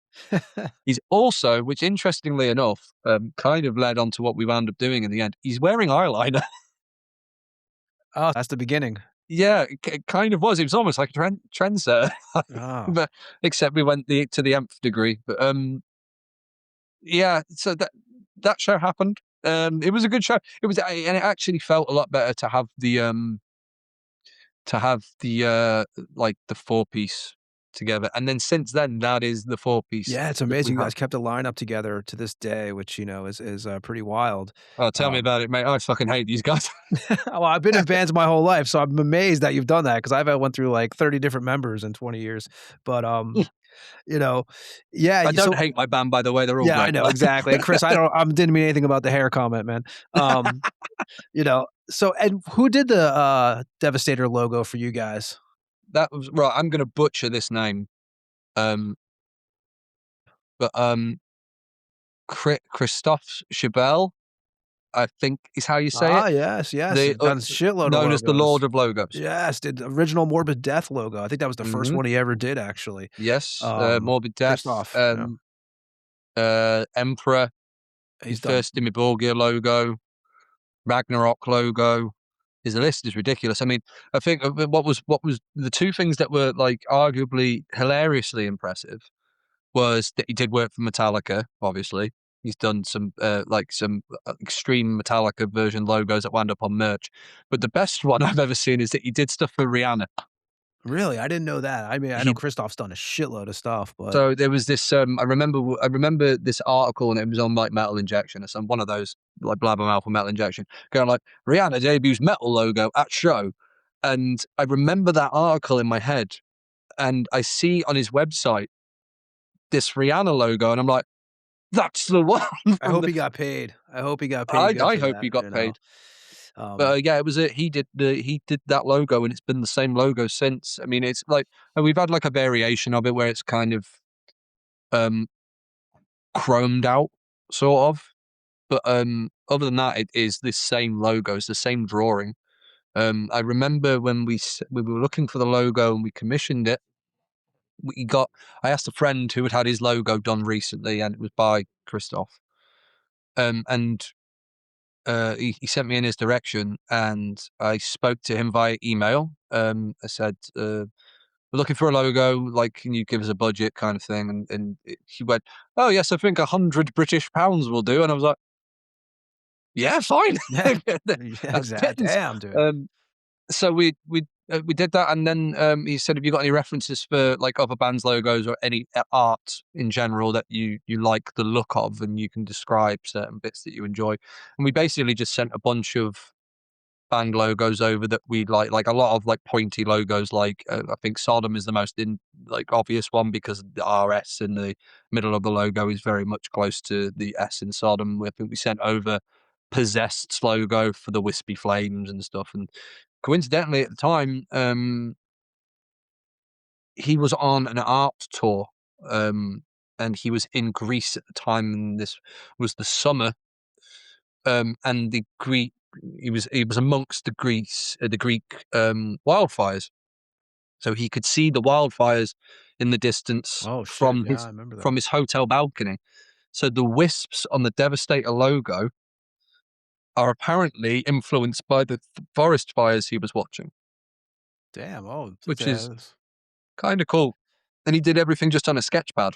So I've got somewhere in a computer somewhere, maybe in a disk drive, the original sketch. Oh, that's killer, man. Yeah, I didn't know. Yeah. You mentioned the demo earlier, the 4-song 2018 self-titled demo you guys did. That's your guys' first, so that's your first physical release, right? And where do you guys record that demo, and how many copies, that you guys put out? We recorded that demo in 3 different places. We recorded it because it was all digitally recorded, basically. So it was all. So I did my bass guitar in my living room in one of the apartments I was living in at the time. Richard did all of his guitars in his bedroom, but mic'd up, I think, which is interesting. It still sound all right. And I did all my vocals in my living room, and we did all of Jack's drums in his living room on an electric drum kit when the World Cup in soccer was on, and he was watching it as he was playing. It's a very big deal too over there, so. And that was why in one of the songs, I think it's in Hail Death, at the end you can hear it pace up, because he's watching the soccer and he's not concentrating on the click, and he's just going, and then just speeds up. And instead of doing another take, we thought, screw it, we'll just make the guitars go quicker at that point. See, this is the stuff you learn that you don't know, right? I mean, obviously we don't do that live now. We just play it as it should be, but like, it was still funny at the time. But I think that's a great story from it. But we did all of that literally on, I think, across, obviously, being children of the digital age, or as Peter Steele would probably call us, children of technology. We're all we can all use a computer. We can all use it. Some of us can use a Mac for recording software and whatnot, and Logic and Pro Tools and all this stuff. So we did everything across like 2 Macs, and then file shared things. So. And man, are you handling the lyrics in the band at this, like in the beginning and to now? Are you still handling all the lyrics? Yeah. Anybody who's familiar with the band's lyrics and the band, you guys kind of have the occult theme flow going on. When does your interest in that start becoming a thing? So that's the thing that comes most naturally to me, because it's the thing that drew me to bands like Venom and Sodom, and I was always one of those people that agrees with the whole thing that heavy metal is intrinsically linked with the devil. From the very first Black Sabbath song, it's there. It's So, Yeah. you know, when people sit there, you do get a lot of like Christian metalheads going like, well, heavy metal's not just about the devil. You're going, maybe not always, but the best stuff is. Like, It's supposed to be evil, man. it's I'm supposed to be sorry. evil. Yeah, It sounds evil.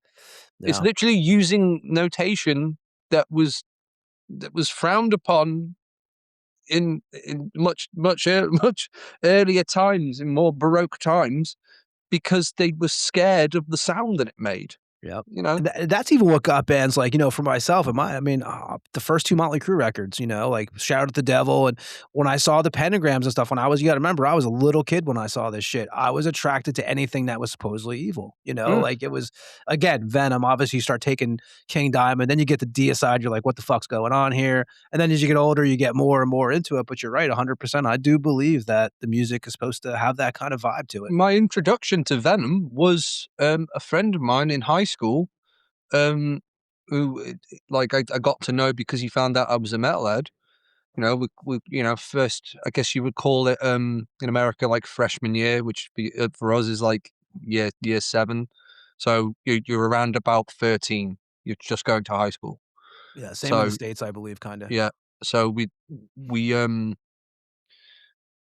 I met him because I was a Motorhead fan, and I liked a bit of like I said, a bit of Priest, a bit of Maiden, and a bit of Metallica. And he said, "You like Motorhead? Come around my house, and I'll show you something." And he showed me Welcome to Hell, and he specifically Witching Hour.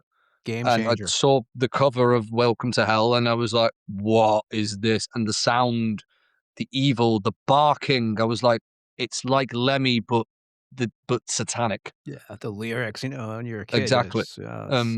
So it was, yeah. So I get it. It to me it has to be, and it's what comes so natural to me now. Is I was baptized Catholic. I can. I'm not afraid to say that. I don't practice. I'm It's no not like you longer. had a choice, No, exactly. It's not like I could sit there and object to it at the time. Yeah. I was baptized Catholic, and even though you rebel against, the religion that your family puts you in and things like that, and a lot of people wind up doing that, especially in the West, not so much in the East, because, if you do that, it gets a lot worse for you. But, for me, it's like, I hated it, didn't like it, but there's so much interesting things that could have come out of the Bible, and anything that then links to the very darker side of that religion, and also the darker sides of organized religion as well. So, to twist a lot of the things into an occult way is very easy to do, for me, and it's of general interest, whether it be Crowley or Anton LaVey's take on it. And also stories you can literally make up yourself involving, a titular devil. Wow. And scandal. Religion is full of scandal. There's lyrics, exactly, songs all day, with that shit. exactly. So yeah, the occultism and stuff, obviously it comes from the early Sodom stuff and the early Venom stuff, in terms of influence. But like, from a perspective of where I write to, it tends to be, I'll pick a title and then I'll write around that title, and it half the time it's influenced by one or two different things, and then I've kind of made up a whole scenario of a story in a very short form, and then that'll be it, really. Obviously, like I said, you take influence from things you've read or things around you or something you've seen, and kind of use little bits. But yeah, it's the lyrical part has always become kind of like, I'm a bit like Lemmy always used to do. He used to write in the studio, like lyrics. He would be, as he said, under the clock. I tend to do that. So when we write new stuff, I'll kind of have a melody line of what I want to do. Because remember, I've got to play bass as well. So I've got to be able to think of something I can sing and play at the same time. And vice versa as well. I've got to make a bass line, whether it's just a root note or doing something a little bit more interesting, to try and do what's best for the song, but not compromise either one or the other, if that makes sense. So for me, I will the song lyrically, even if we go out and play it a bunch for a year, no one or two lyrics in the verses will be the same for the first few shows. It's not until I start to get into a pattern of, okay, I like it when I say this here or that there. Work I it like in. it with that chorus, like if it's done that way, that kind of thing. So yeah, I'm pretty much writing up until the day I have to track it. And yeah, the lyrics are still handled by me. Chris, when Chris came into the band, because he's a lyricist as well, he presented, like, for his songs, he presents lyrics, at least ideas, and then he sits there and goes, like, can you help with is this any good to you? And then I'll sit and kind of rejumble things. Like, I remember a good example for that is on the first album, his song Spiritual Warfare. He brought that song to the table with a little bit of help from Richard, and he gave me a whole finished set of lyrics. And I looked at it, and it was a political statement about organized religion. You know, it's stealing from the populace with lies to gain financial profit.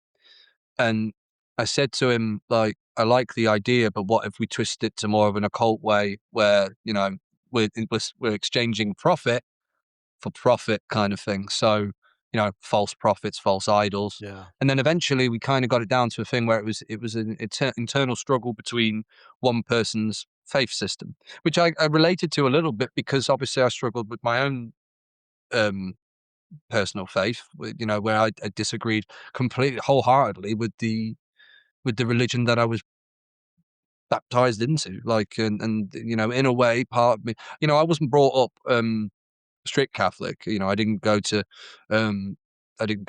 masses and things like that. But I think I did have my my young, you know, the Catholic faith. They all have a mass at like a certain age. Yeah, you start questioning shit. Yeah, and I think I had that, but I didn't have anything like consistently weekly or anything like that. It's just my parents, at least my father, you know, believed in God, and I think to this day, to some extent, he still does. It's just probably not as much, but that's up to him, really. But yeah, no, it's it is one of those kind of things. But the lyrics are as important today as they were back then. Like, I don't think I could sit and put out a Dev song that was like politically motivated. Yeah, oh, because I've got my own personal politics, and my personal politics have changed over the years as the world has changed. Yeah, it sure has. And the thing is that no one wants to hear that. Oh, you're right. No one does, in my opinion. I'm one of those people that's, you know, we sit there and, you know, some people say keep religion out of metal. I'm one of those people that's like, I just don't care about politics and metal, and that's ironic coming from me, because I'm a huge Discharge fan. Yeah, and I think Like, you're right though. You kind of, especially these days, politics is so everywhere and so in your face constantly that, you know, I mean, even on this show, we try never to, like, we keep it out of it because, yeah, it's everyone's beating over the head with it daily. You know, exactly. That's the point, though. That's the thing. Metal was my escapism from the shit bullshit in the world. world, and it's a lot of people's escapism from the shit in the world. So why the hell would you want your metal to remind you about how shit the world is? Yeah. You only need Like, a this couple is of those why bands, and we have those already. You know. Yeah, and this is why I kind of like, I'm a big supporter of, you know, swords and sorcery, devils and demons in my metal, because it's fun. Keep it Metal's evil. supposed to be fun. Yeah, yeah. I've been told you got to keep it evil. I'm 100% believer in that. Yeah, I'm gonna play a song from that demo. I'm gonna play, which I don't know if this is the first song you guys wrote as a Devastator, but I'm gonna play "Hail Death" from the demo. Actually, though, was that the first tune you guys wrote? I think it was. To be honest. If I remember correctly, that was probably the first one that we did. Yeah, probably that, and maybe Merciless Onslaught were the first two. I'm going to play that now. This is Devastator with "Hail Death" off the 2018 demo, and we'll be back with Tom from the band here in a couple minutes. This is Devastator with "Hail Death."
And that was Devastator with Hail Death.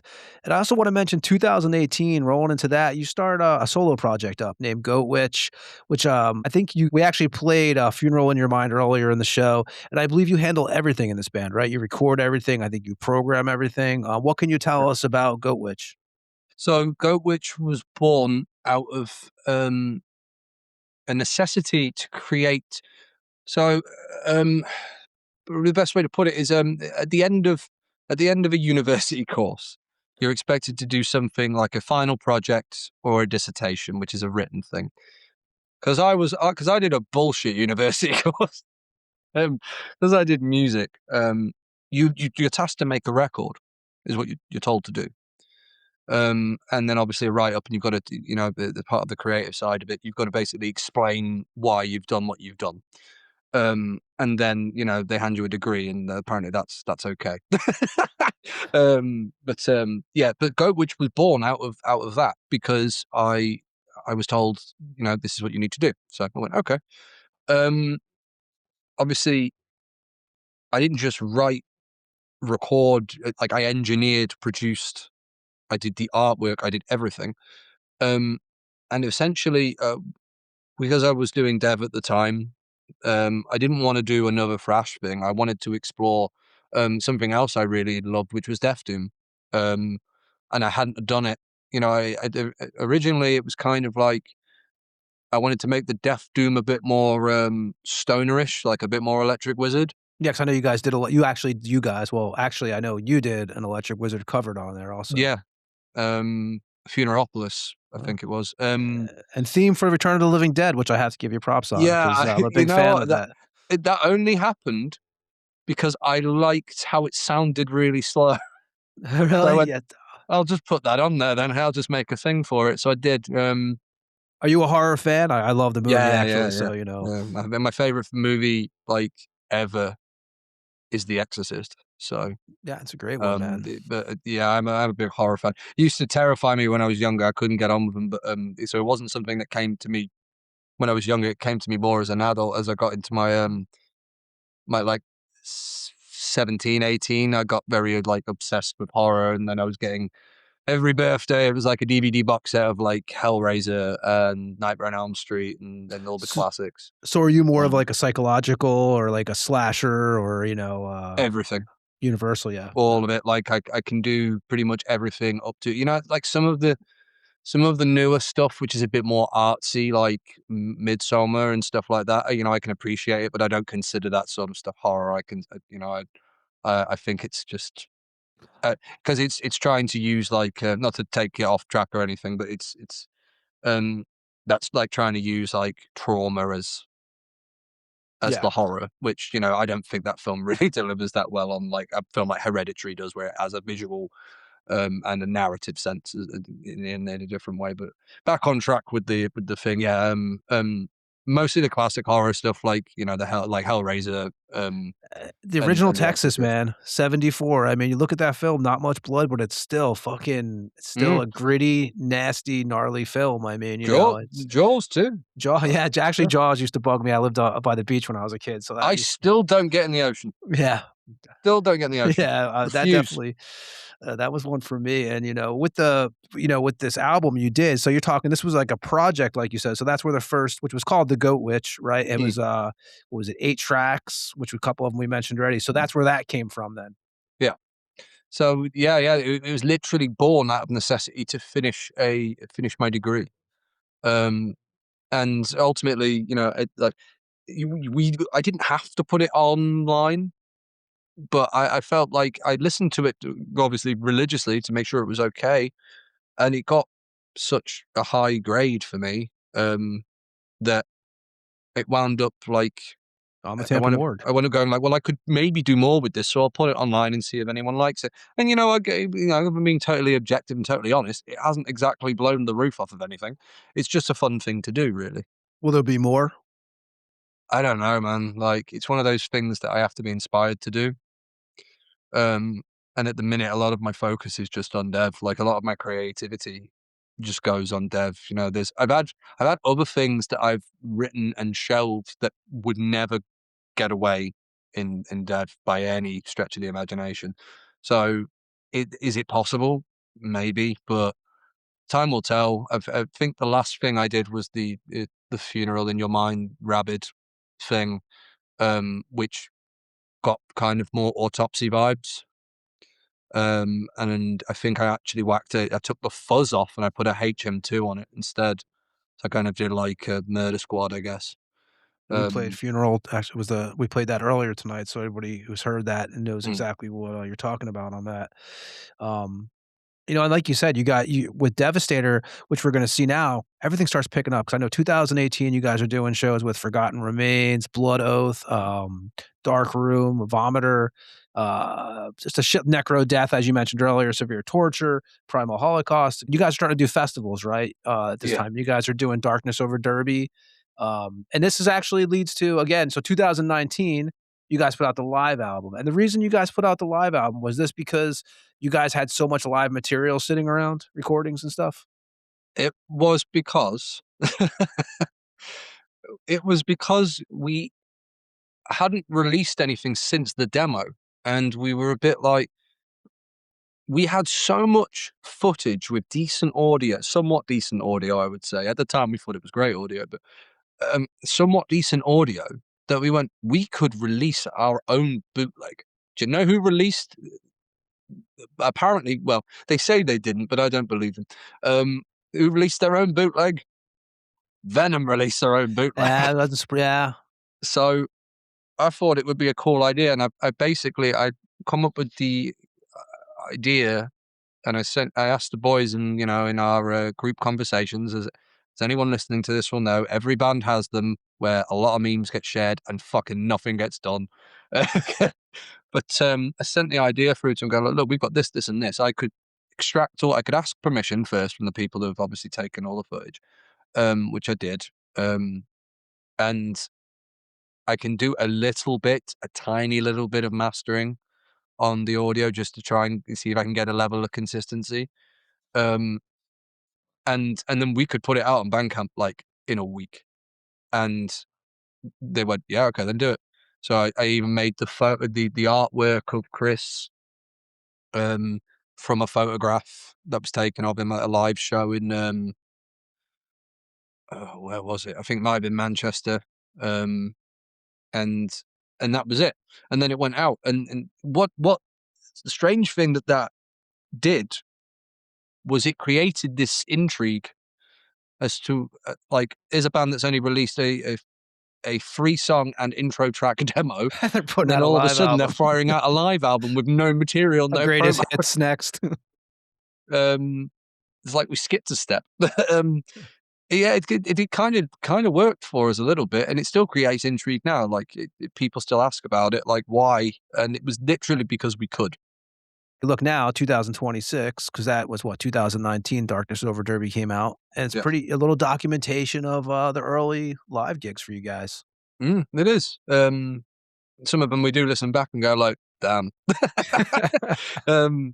it's part of your progression. It's always hindsight's always 20/20, and it's always good to look back at in perspective at how things have changed and developed and worked out. So yeah, it is one of those things. And you guys are working on, at this point, when you guys are doing that, right? You're also starting to put together material for Baptized in Blasphemy.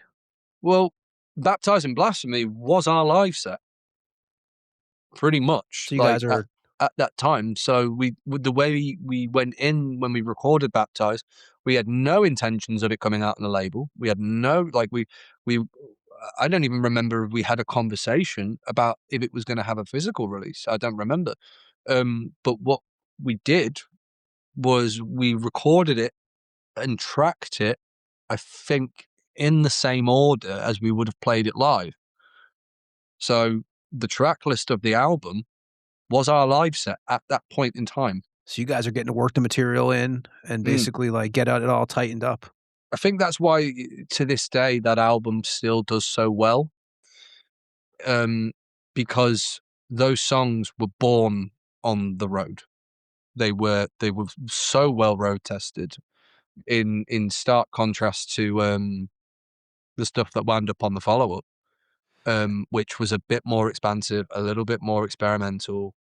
We tried to juxtapose kind of expectation where we could have just made the same album twice, and we decided to do things a little bit differently. But yeah, and then the not knocking that second album because it's still a good album, still a great album, has some great songs on it. But people still talk about the first album. I think people sometimes sit there and they go like, "You'll never top your early albums" and stuff like that. I don't think that's the case for every band, but I don't want us to peak at the beginning because we've got so much more to do. Those songs were so well road tested and so in our DNA that recording them was easy. It was a breeze, yeah. It was such a breeze to make that album. Really was. You guys recorded it at Rat Cat Studios. Yes. Worked with Nate Webb on that. Yeah. So we recorded it. We recorded it 2 Rat Cats, which was funny, because the album was being made right at the very, very cusp before the pandemic hit the planet. And we basically recorded all the music in one studio. Nat's, I think his lease on the building had gone up, and he was building a new studio in his back garden whilst his new house was being built. Oh, that So was that storms. That was a whole storm period. and then you the guys had. storm hit on the last day of the music recording. I was supposed to come in that day and start vocals. I couldn't get from where I was living at the time to get there. That's right. I forgot about So by the time I can get a chance to get to Nat, he's already moved. So he's moved into the new one. I had to give him like an extra couple weeks so we could get all the stuff moved over and get situated and set up. I think it was a couple weeks. And I remember I went on a Sunday, took a couple trains to get to him. And then we did I think we did all the vocals in one day. And then a week later, because my voice was pretty much after that full day, I was like, I think we got halfway through everything. And he said, go back home, come back next week, and we'll finish it. Because I nearly blew my voice on the first session. And then we finished it on the second session. Literally a month later, COVID happens. Everyone's locked down. Everyone's not doing anything. So we were so lucky. We were so lucky. And to get it done. Otherwise, we wouldn't have had that album finished for 2 years, maybe. Like, yeah, that whole fucking time period. I mean, we hear it's like a dream, isn't it? Yeah, It's like it never happened. Yeah, like now it's like, I mean, to be honest, I think I've had COVID like 6 times. I'm like, oh, okay, Same. it's either the flu or COVID. I don't know. How did you guys get involved with Clobber Records? So that was so before the world shut down, in the March of that year, 2020, I go to the last gig I would wind up going to for about 2 years before the world shut down. I went to Birmingham because at the time I'd moved back to the same town where my mother and father were, because I was going through a divorce. So I'd left Derby for a little bit, still working with the band, but I'd moved back to Rugby which was only supposed to be temporarily.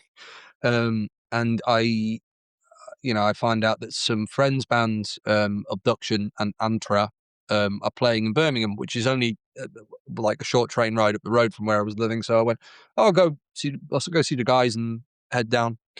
And the gig's being put on by the people who ran Clobber. So I'd go down, watch the gig, and I asked one of the guys from Antra, who's the bass player and now in Abduction, we finished the album, we're looking for a label. Do you know anyone? I said, go talk to Clobber, they're upstairs. So I go, okay, fuck it. I walk up the stairs because it's a basement show and then there's a bar upstairs. So I go up to the bar and I go speak to Rebecca, who's still a good friend of the band's, and we used to call her the gaffer, the boss. And I have a chat with her, and she saw us at one of our shows back in 2018. At the Blackwood Gathering show, which was a black metal festival we played. And she said, yeah, okay, we'll be in touch. So I got an email and that was it. And I emailed them, and I think I don't remember us hearing anything. And then I say to Richard, going, I don't think we're going to get anything back on this. So just I told him to we made a visualizer for the song Worship the Goat. And I said, release it on this day or something, or whatever day we decided, I can't remember. And we put it out, and on the day it came out, obviously the views started to go up and whatnot. And then we got an email from them saying, don't release anything else. We went, okay. And we said, okay, we want it. We want the album. We've listened to it. We want the whole thing. It turns out the whole time they were listening to the tracks I sent them. They just didn't email us back. Evaluating. So sorry, I probably should have mentioned that I sent them. But yeah. So they've obviously listened to it. They're like, okay, we want the album. And we go, okay. So we get our first ever record contract, an indie contract, which is still pretty cool. Like, it's one of those things where you can sit there and you print it out and be like, look, Mum, I told you so. Told you so. And you know what, to be fair, they were very pleased. That it's, it was a thing and it's happening.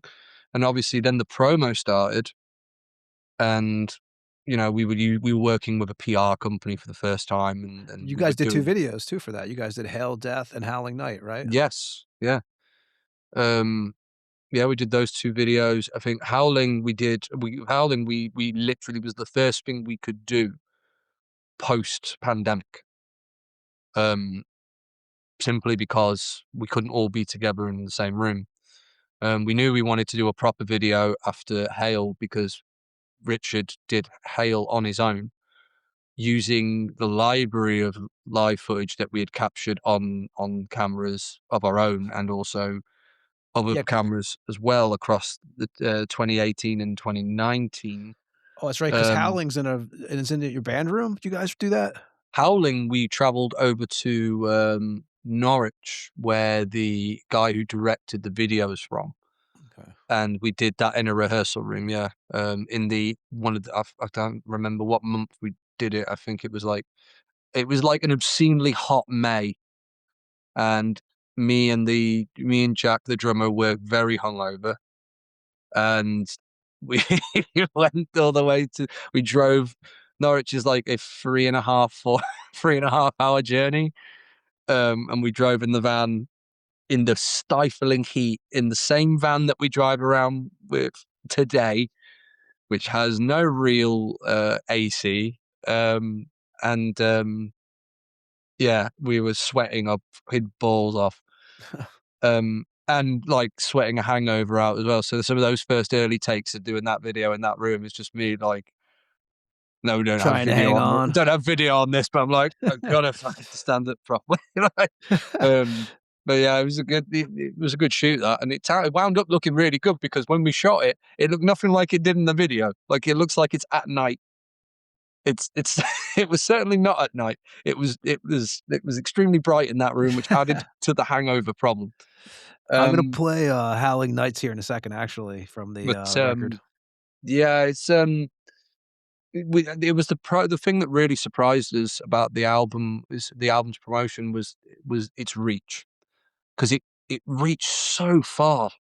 We were on Spanish radio, we were on Italian radio, we were all over Europe, we were in Australia. When are people starting to write you guys outside of the UK? Like, when are you starting to kind of realize, like, hey, this is kind of catching on? It's stuff like this. Like, it's the amount of people who want to do interviews. It's the reviews, seeing the nationalities that these come from, and a lot of the radio stuff. Like, is that a lot Blasphemy of that's bringing you that at first? Yeah, but just on its promotional cycle before the album's even out in the June, which is even more impressive. It's the fact that these PR guys did their job, man.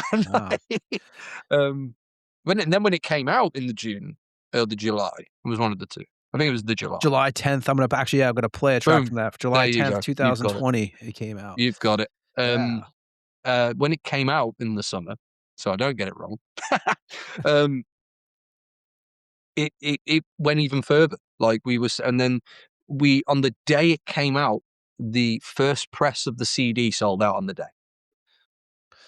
And it's your first release on vinyl too, ever, right? It was, but we had to fight for that, because originally it was never part of the deal to release on vinyl. You guys went through Listenable for that, Listenable Records, right? No, we did our we did our very, very first vinyl with Clobber. I think the December 2021. Yeah, of 21, which was the last thing we did for Clobber was that. Because I think we had spent a year pretty much. We went from July to July, and I'd asked them once already, and they said they have no intentions of doing vinyl because of the cost. And if anyone has seen the cost of vinyl production, it is ridiculous. Plus, COVID times, the pressing plants were fucked. Yeah, exactly. They really were. I mean, I think Adele was releasing an album at the time, and she decided to take up all European pressing plants just for her record, which was mental. Yeah. It pushed everyone back. But eventually, when I had the second conversation with them, which was literally about a year later after its initial release, I said, "Look, everyone's asking for this. Is there anything we can do to get it done?" And they said, "We agree, because they're asking us for it now." And I'm like, "Well, that means we should do it then, surely." Yeah. So we did it, and then it was delayed for so long. It got delayed by like half a year, and then eventually it came out in the December, I think. And I remember receiving them for the first time. You know, they weren't exactly what was promised. Like, we were supposed to have a lyric sheet and everything. They didn't. They were just the sleeve, the back, the front, the back cover, and then the black vinyl. But, you know, it's still, I've got my album on vinyl. That kind of Exactly. feeling. It's kind of a cool thing at first, your first one. You know? It is. It was such a great achievement to have everything that we had got from the promotional cycle from Baptized to the release of Baptized to it selling out the first press of the CDs. The tapes went at pre-order for a start, and then I think we sold out in 3 different CD pressings. In the end, on that for the Clobber Records version, and then the vinyl sold out at pre-order. I remember the day. I remember the day the vinyls were released. The vinyl pre-order was released. I was in Bristol with my partner, who I'm still with to this day, and we were walking around the city centre in Bristol, and my phone just kept going bing, bing, bing, bing, bing. All these pre-orders coming in, Yeah, and that sold out on the day. Oh, that's great. Yeah, so I want to play the song Howling Nights. Anything you want to tell us about this before I play it? Yeah, I'll tell you something about it. We get a lot of shit for this song.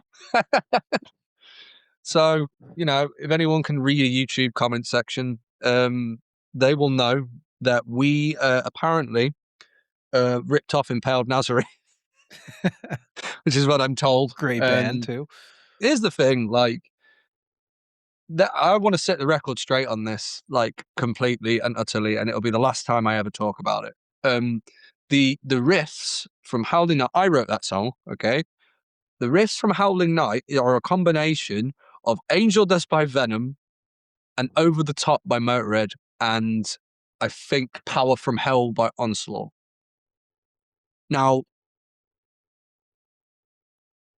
the Impaled Nazarene thing, like, I didn't listen to the song before. I knew who the band were, but wasn't really a big fan. So then listening back to it, I'm going, oh shit, man. But you know, the song's been around that much. I remember we got a hate mail, our first ever hate mail for Howling, and it was after it had been put on after it had been acquired by Listenable for the Baptized reissue, and they uploaded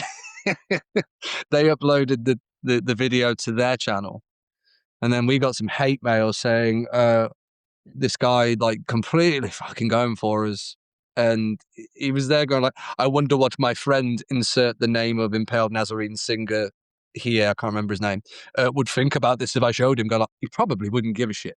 Like he's probably got other things on his mind than you going, look what these guys in Britain are doing. Like, who gives a fuck?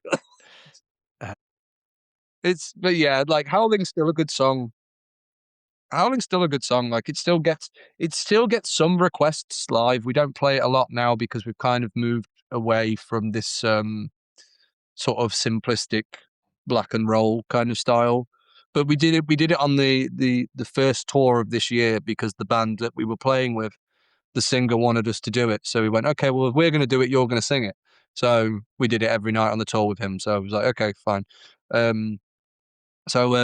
Yeah, and we, you know, it might come back to the set, but it's still a song we're very proud of. You know, it's obviously got a hook to it, and it seems to, you know, get a lot of attention, whether it be good or bad. We're going to play that now. This is Devastator with Howling Nights, and we'll be back with Tom from the band here after this track.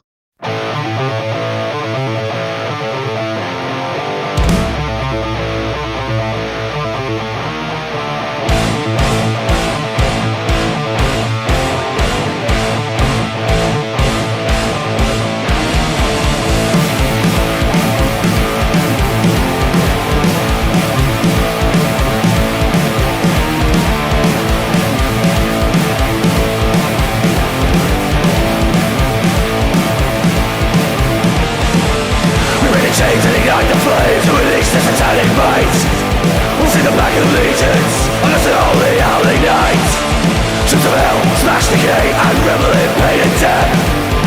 lacerates his heart, follows embrace and ransom prayer in the cries of untold suffering. Feel the darkness of power from within. Black legion seem the call of howling night. Howling night.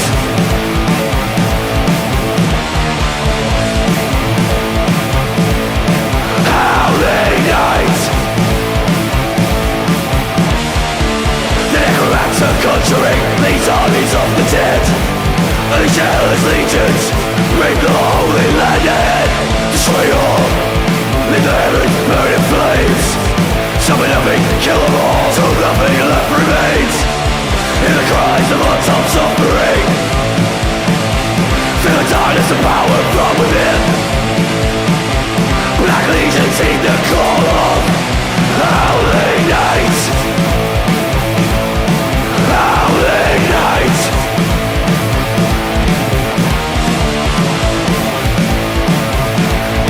Howling night. Satan our master is a charge towards the throne. To the lives of the people and massacre the light. Embrace the darkness, spear from the devil's horn. In the holy trinity, bow down to the one dark lord.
And that was Devastator with Howling Nights off of the Baptized and Blasphemy record that came out July 10th, 2020.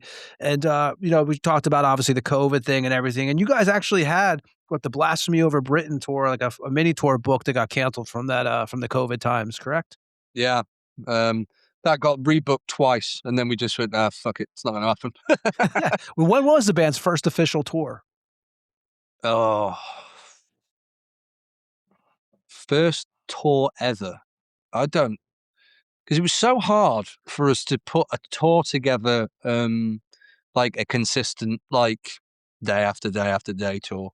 But we started doing them with Wolf Bastard, I think, was the first one where we did, we've done weekenders before where we've done like, the occasional like 3 days in a row, Friday, like Thursday, Friday, Saturday kind of thing. We did one with Wolf Bastards, but I think the very first lengthy one we did was in support of Conjurers of Cruelty, actually. Like, okay. with us, because we were all working different jobs, and at the time, still coming out of the pandemic, still living in separate cities. It was hard for us to be like, oh, we can do something like a week's worth kind of thing. So one of them's probably going to, after this comes out, one of them's going to message me and be like, why didn't you mention this? I'll be like, oh shit. But your guys' first show out of COVID, right, was the July 17th show at the Hairy Dog 2021. Is that your first gig out of COVID? No, so that gets cancelled. I think that one got cancelled because the drummer had COVID, I think. Oh shit.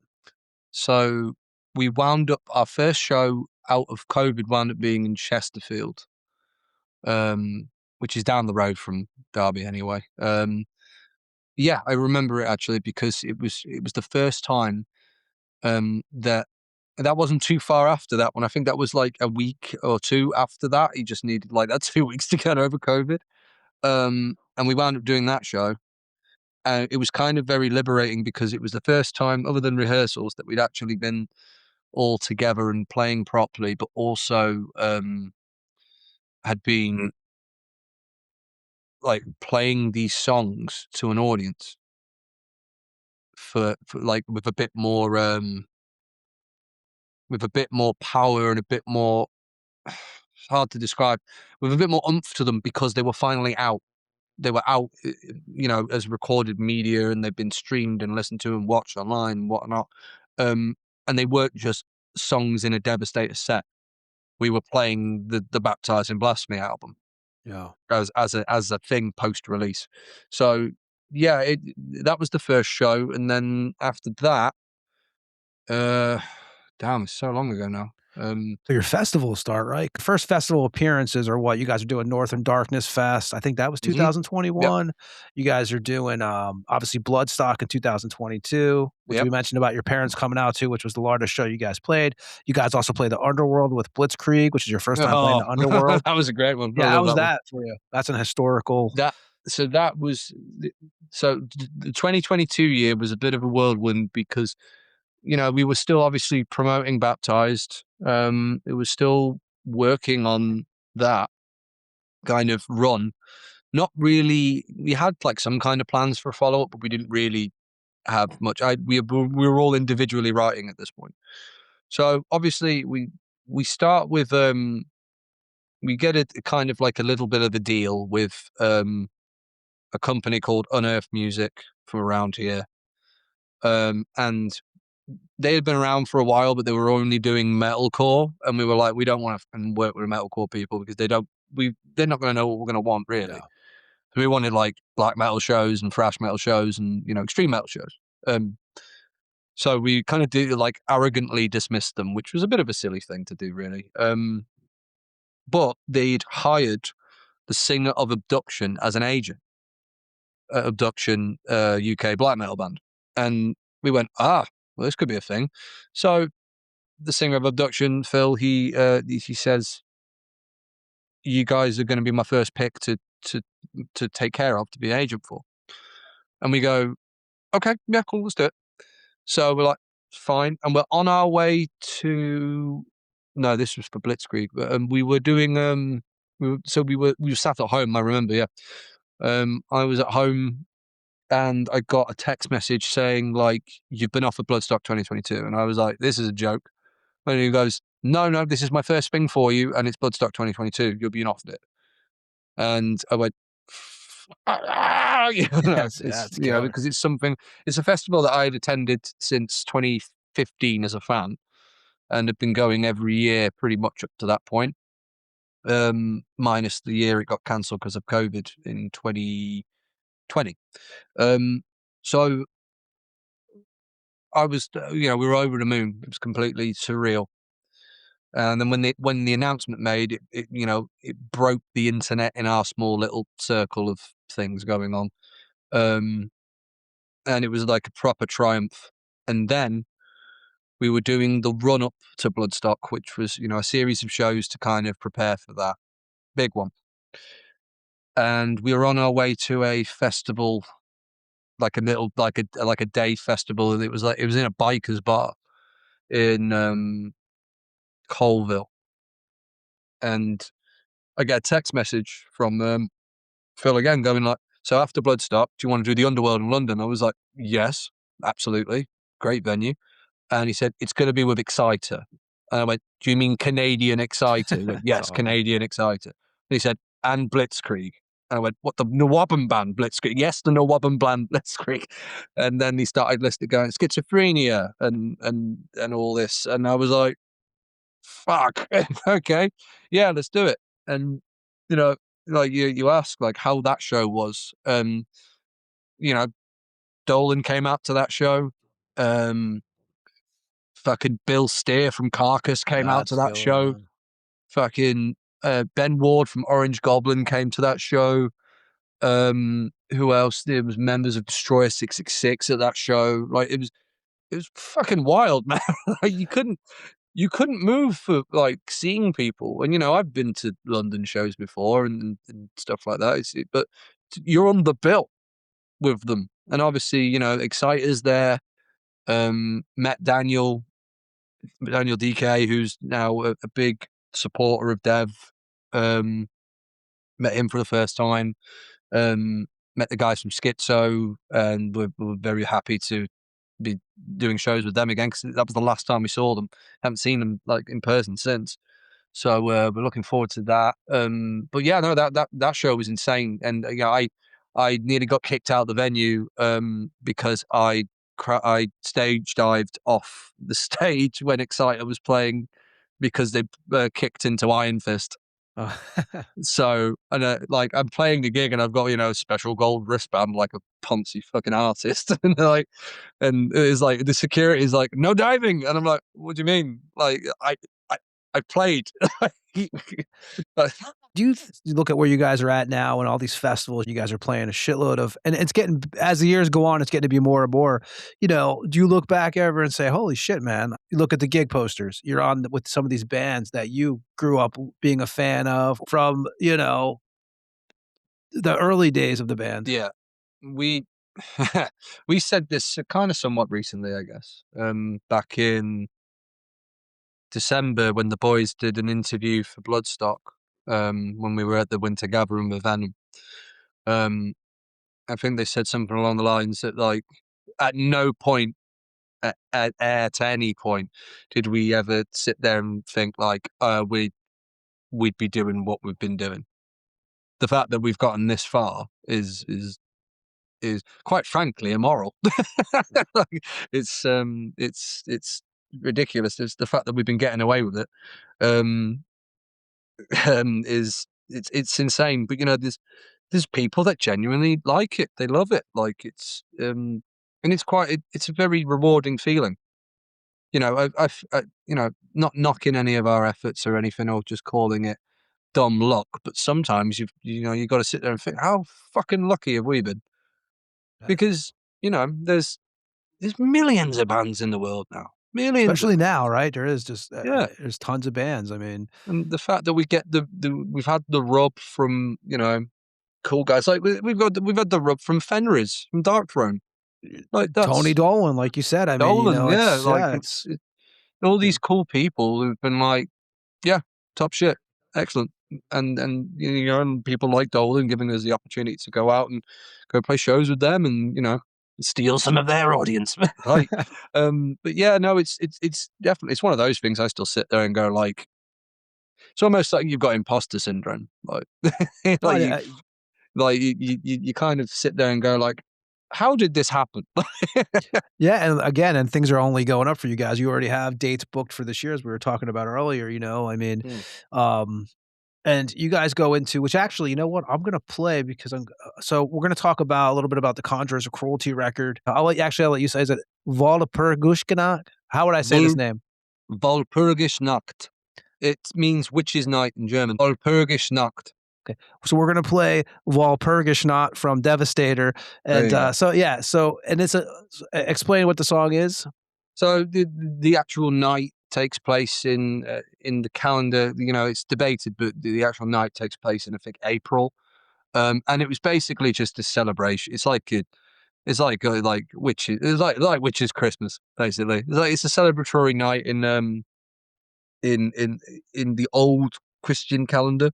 There's going to be someone in a comment section being like, "Actually, he's got this wrong." I've got no script in front of me, so It was a killer. It's a killer track, though, man. But the night, we kind of, as I said earlier, with the lyric writing and everything, we kind of spun it on its head, and I started looking at the witch executions that happened in Germany, and thought, what would be a great idea to kind of be like, let's talk about these witch executions.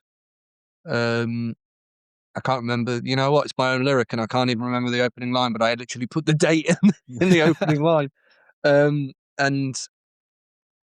what I wanted to do was to be like, let's give it like a very much of an occult feel, where the witches are killed, but they swear they will return, and then they do return, and then they haunt the villages, and it's all satanic sacrifice and evil ritual, very much in the vein of like the early Running Wild songs with when their discussions of witches and stuff like that, and pentagrams, and the very cheesy. You could put it down to like Hammer horror, but the influence came from learning about the night itself, and then looking up to see there were witch executions that happened in Germany. 1682? Was it did I see 1682? I'm trying to remember my own lyric. You'll hear it in a minute. Exactly. This is Devastator with Walpurgisnacht from the Conjurers of Cruelty record, and we'll be back with Tom from the band after this track on the Tampa Morgue.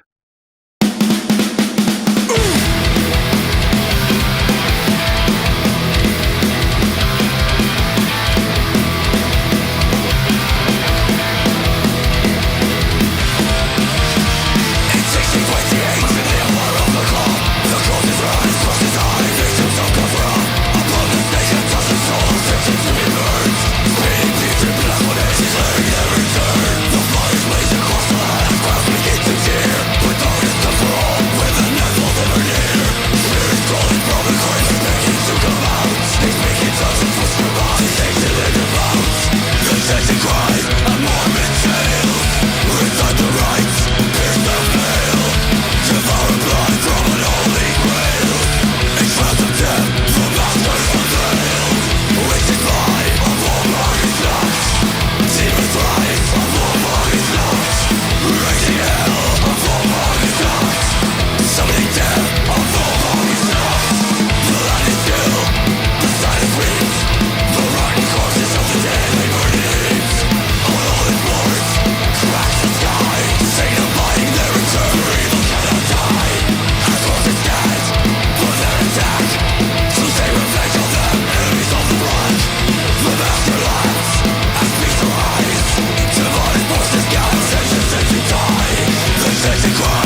So when you guys are working on the Conjurers of Cruelty record, man, when do you guys start like writing the material? So the material started getting written during the pandemic, immediately after the release of Baptized and Blasphemy, because we couldn't be in the same room. We couldn't tour it. It was probably the only major downside of the Baptized release, the initial release anyway, by Clobber, because we just couldn't tour it. Like it was a bit hard to deal with actually, because we had this album that was really building and building and building and building, and we couldn't do anything with it until 2022, 2021. So we lost like a year at least of live shows. So we spent a lot of our personal time away from each other, writing songs, trading over material and working on things. And we had pretty much a solid bed of an album, completely demo formed minus vocals, for about a year. And then when I finally returned to Derby, we didn't start on the work straight away because like I had moved back one day, and then the next day we were headlining Nottingham, and then the day after that we were doing 2 days with Midnight. So we literally we didn't really have like any time to jump on it, and we kind of admittedly neglected it a little bit. It wasn't until we kind of like pulled ourselves together and we went, okay, right, we need to start rehearsing this new album. But we had the basis skeletons of the material there. There was just a few other things that took place before the album was recorded, because obviously we were then making a transition to, Clobber was pretty much laying dormant. They were still releasing records at the time. I think they released one of the major releases. I think the very last release they made actually was the last Wolf Bastard album, Hammer the Bastards. We coincidentally, our last show that just happened this Saturday was for the release of its follow-up. So, we were still with Clobber, but nothing was really happening. Like there was no other copies of Baptized being repressed or anything like that. So, obviously we were in the market. We were going to make another album, but we weren't necessarily thinking we were going to do it with them. That's right, because you guys go over to Listenable, right? We do. Didn't Dom Lawson give a copy of your guys' CD to them? Yes. Dom Lawson, lovely man from Metal Hammer magazine and other publications you may have read, boys and girls. Dom's a great guy. He's a champion of the underground, and he is a fan of the Baptized album and a fan of Dev. He dropped me a message saying, "You're going to get an email from a guy from Listenable Records." And I went, "All right, okay." He said, "I gave him a copy of the Baptized album and he loves it, and he wants to know what you're going to do with the future." And that was it. And I was like, "Oh shit, okay." And then I had to be like, Listenable in my mind was like, it's a familiar label, but I can't pinpoint the band that I'm thinking of. So I'm like, Listenable. Oh, Gajira. And I was like, oh shit, it's Gajira's label, at least the first 5 albums. And I'm like, okay, all right. So I tell the boys, going like, well, this is Dom from Metal Hammers just spoke to me, and this is what we're doing.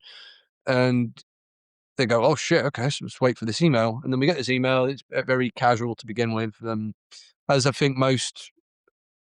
Now that I know how the man operates, a lot of it is just like, this is what we do. This is who I am. What are you doing with the future? Like your last record, would you, and it's kind of like edging towards like, would you like to do the second one with us? And eventually, we get, cut the shit, get down to business. And we're like, okay. So we haven't recorded the album at this point. We're still kind of rehearsing it. So we are with the agent that we parted ways with last August, which I mentioned before. Who cannot be named, yes. Yeah. And he had an idea, which was, and I'm pretty sure it was his idea if I remember correctly. He said, you should record some stuff to give him, at least like do a couple songs. And we went, okay, so what are the two best ones we've got?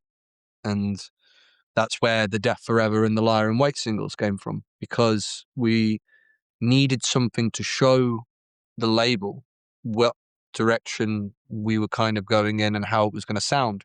Because we decided to record those singles with the same producer that had that was going to do the album, that was already signed on to do the album when we were ready.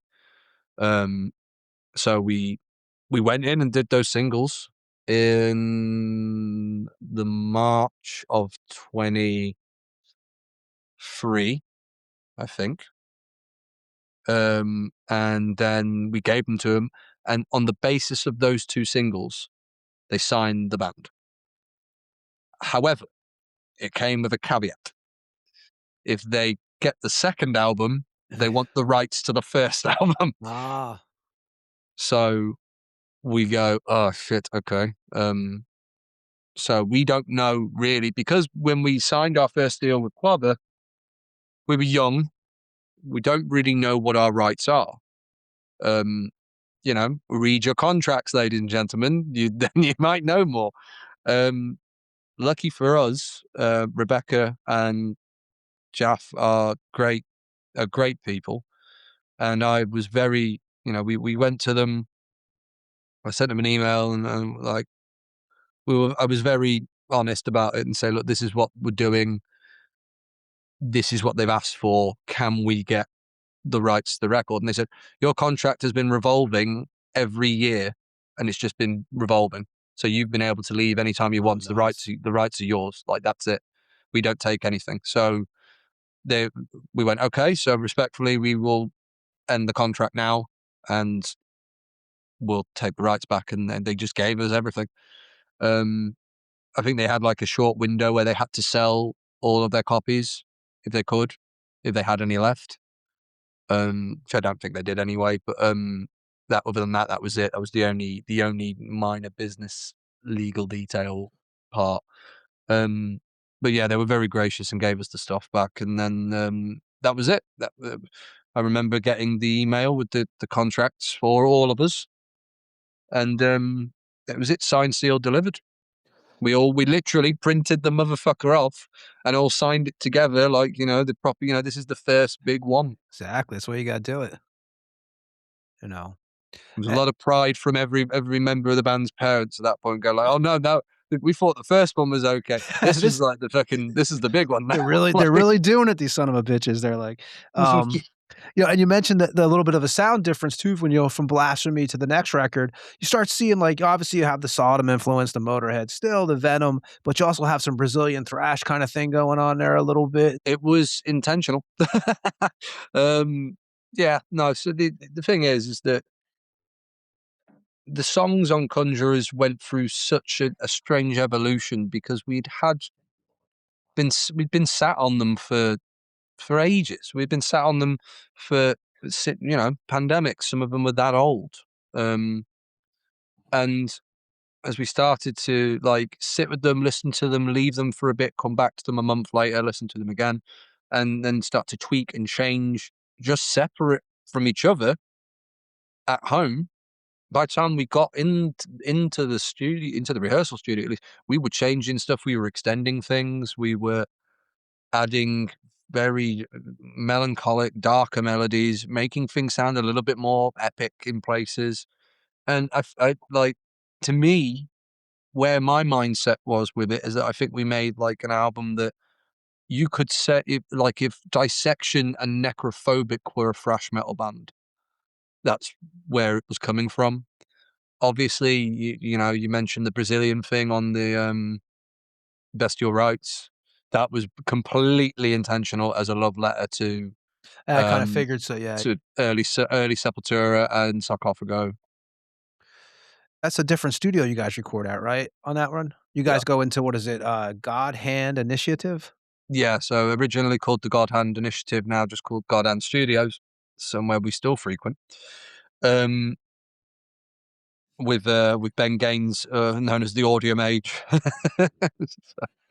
the ultimate nerd D&D name for producers. So here's the thing, like when we got the contract with Listenable, I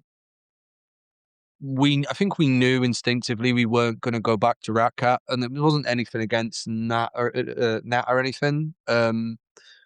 It's just we wanted to try something different. And Ben's been our friend for years. He's been Chris's friend for 30 years. Like, so it's it's one of them things where it's like, Ben's quite an accomplished producer. He's quite an accomplished musician.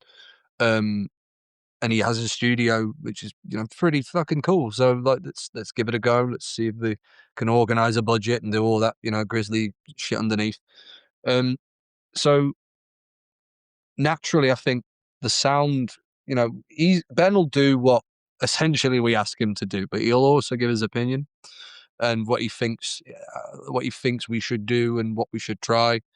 And the directive we gave him for production was it has to be loud. It has to be quite caustically loud in it sonically.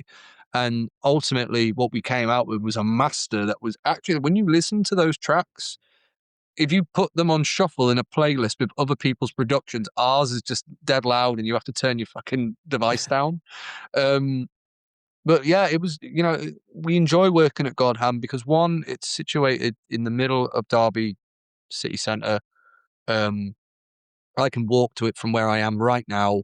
It takes me 5 minutes, if that. So it's situated in a good place. The sound is great. The equipment's fucking top notch. It is Ben's. He owns it, and he works with everyone. And you know what? Not to toot our own horns or anything, but after we did the Conjurers album, then loads of people want to go record there, and he's got Listenable Records alumni in there now. Like, he's got other bands from Listenable in there recording with him and doing his work. So it's like, for us, we kind of gave him a little bit of help with the, getting his name out there, and he was chuffed. He was, he's a massive Gojira fan, so he was chuffed that, he's not only getting to record the next Dev album, but he then convinced us to let him do the remaster of Baptized. And like you said, it's like an inner circle. Like, it's a lot of it's friends, right? You even have Liam of Hellfect on there, did vocals on a track. Which you guys, isn't like that the same? You guys all live like down the street from each other. So yeah, not exactly from down the street, but like we all live in the same city. Like, it's we've all been to each other's houses and shit. Like, we all know where each other live. Like, Hellfected all live in a house share. They all live together. Oh shit! Which like the old school days back in the 80s. Which with my band, I absolutely could not do. Like, I just couldn't do it. Yeah. I love them so dearly, but like, no. But yeah, you guys have had no member changes, which I mentioned earlier. But it is impressive. An interesting thing, isn't it? Like, because it just works with this four.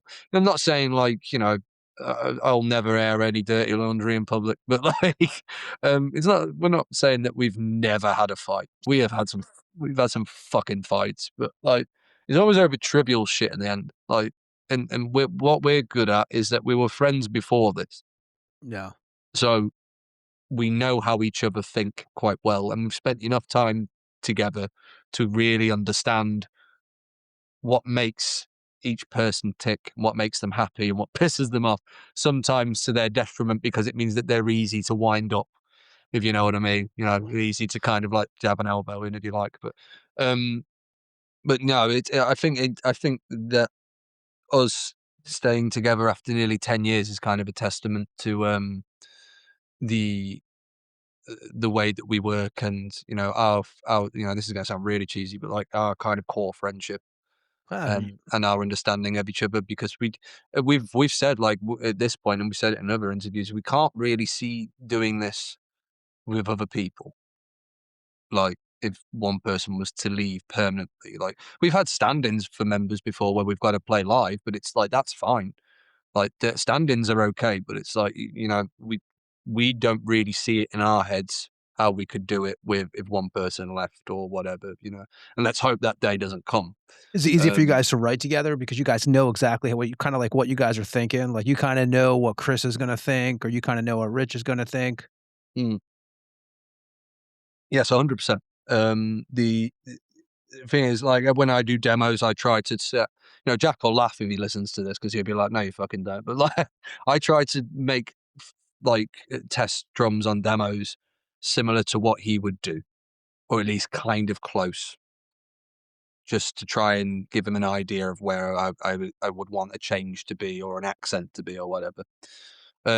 And I think we all understand each other's way of writing, and there's there's clearly songs that are good examples of how things work on a collaborative effort. Like the title track of Conjurers of Cruelty is a collaborative effort between me and Chris, where he had a bunch of riffs, we just didn't know how to arrange them, so I arranged them for him and then sent them back to him and said, "You happy with this?" And then we put drums to it, and then we sent it to Jack. I'm like, "Okay, have you got a good idea with this?" It's like, "Yeah." And then it all comes together when we finally come together and in person and actually sort it all, like we actually rehearse it in the room and do it that way. But yeah, no, I think it's a very good rapport between all of us and our creative sides. I think we all kind of get where each other's at with it. Maybe I think you would after nearly 10 years at this point. Yeah, I mean, yeah. Conjurers of Cruelty, when you guys do that, you also put out a CD that has 2 extra bonus tracks because they wouldn't fit on the record, the actual vinyl. Yeah. So so obviously the intention when we did those singles was we were going to re-record them to put them on the album. We didn't know how long the album was going to be.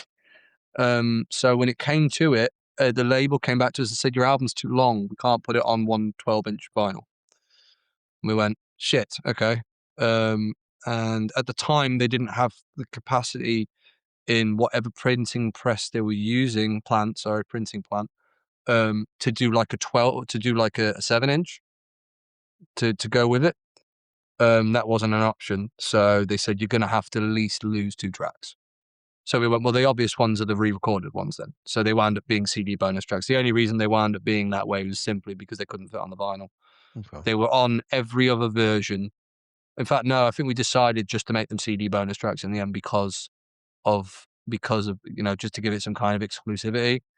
I'm not sure if it came out in the digital version. Can't remember. But that was literally the only reason why they were made as bonus tracks, was because one, those singles were already out, they were recorded in the same studio on the same equipment with everything. It's just we just re-recorded them. That's it. And the singles came out 2003 and 2024. Yeah, so the singles came out a year prior to the album, but they weren't official album singles. They were obviously the standalone singles that got us the contract, but we put them out as new music to release that year. Oh. So for us, it was a no-brainer to put those as the bonus tracks because we wanted the new music, the brand new music, to be the showcase, the most important thing. So yeah, we went with that in the end. People still ask us to this day, like, why aren't these on the vinyl? Why are they only a CD thing? I mean, it's literally just because of space. It's not because of some artistic decision. No. Like it purely because it won't fit on a 12-inch vinyl. You guys did 2 videos also for the record. Yeah, that's something you guys are into? Do you guys like doing the videos? Or is that just part of the song and dance? I mean, it's part. Anyone's going to tell you it's part of the song and dance. You have to do videos to promote albums. I mean, I out of every process that you have to do to make an album, a video is probably the less arduous. I'm not. It's ironic because my degree in education is music technology and recording, but I notoriously hate recording. It's just because it takes too long, and I'm one of those people that reads the stories about Morbid Angel making Altars of Madness in 9 days. I'm like, give me that. Make the album 9 days done, and it's sent off to the printing press. Especially when you're done with your parts, right? That's always the worst. You just kind of that's the drummer, isn't it? Like he's done first, and then he has to sit there for 4 weeks. Like fucking watch everybody else.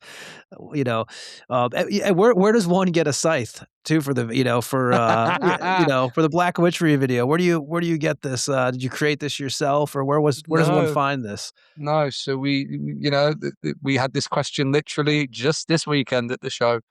Where do you get a scythe? Where do you get a scythe from, and especially one that big? So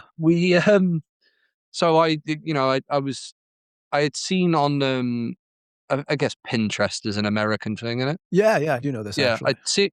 I'd seen on Pinterest that there was a someone had decored their apartment with scythes on the wall, like actual field scythes, and I went, "How fucking cool would that be?" Like, okay, so I started going on the Facebook Marketplace, going like, there's rural areas around Derbyshire. Someone must have one, and lo and behold, there's a crazy guy not too far down the road selling that one for £5 British.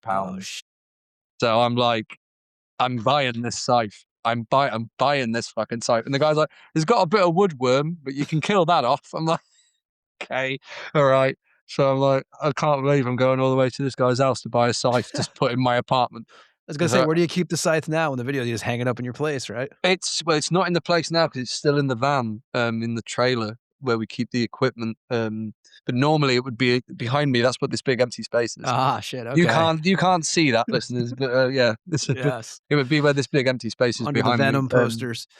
Yeah, but it literally was just a thing to be a bit as we say in the Midlands in the UK, to be a bit grabby, which just means a bit gothy. Just to have in the apartment, and then it was like, well, we can use it in the video just to have a prop, and then it transitioned into this, we take it on the road thing and have it at the beginning of the shows and at the end of the shows, and it makes for a good photo op moment for fans and press as well. And like, that's the first thing I saw when I saw the video. I said, where does one get one? I was like, well, you don't get them. I don't think you get them from your local hardware store now. Like, no. Because funnily enough, I'm not sure there's much call for field scything now. You guys are doing shows last year. You guys did the 20th anniversary Damnation Fest 2025 with Corrosion of Conformity and High on Fire. You did a mini tour already this year called the Yellow Goats and the Slit Throats. Yeah, so the tour was called Yellow Goats and Slit Throats. That was with Listenable Records alumni Struck a Nerve. New band on the kind of, they formed the members from Gamma Bomb and Shrapnel, to one English thrash metal band and an Irish thrash metal band. Great friends, been friends with them for ages. We did a lot of stuff like this where we did as everyone did during the pandemic, a lot of Zoom calls and drank beer and hung out. But it's like being at the pub but in your own house. They asked if we wanted to do a bit of a short little run, and we went, kick off the new year a little bit, kind of like an easy thing to do, and then it wound up being a fucking ridiculous party for 4 days. It's not too bad, is it? Nice. But yeah, no, the Damnation thing last year was great. That was a bit surreal because we didn't know how to take that. We got the offer and we were like, yeah, you absolutely want to fucking do that. And we turned up. The room was empty. Obviously, it's been set up.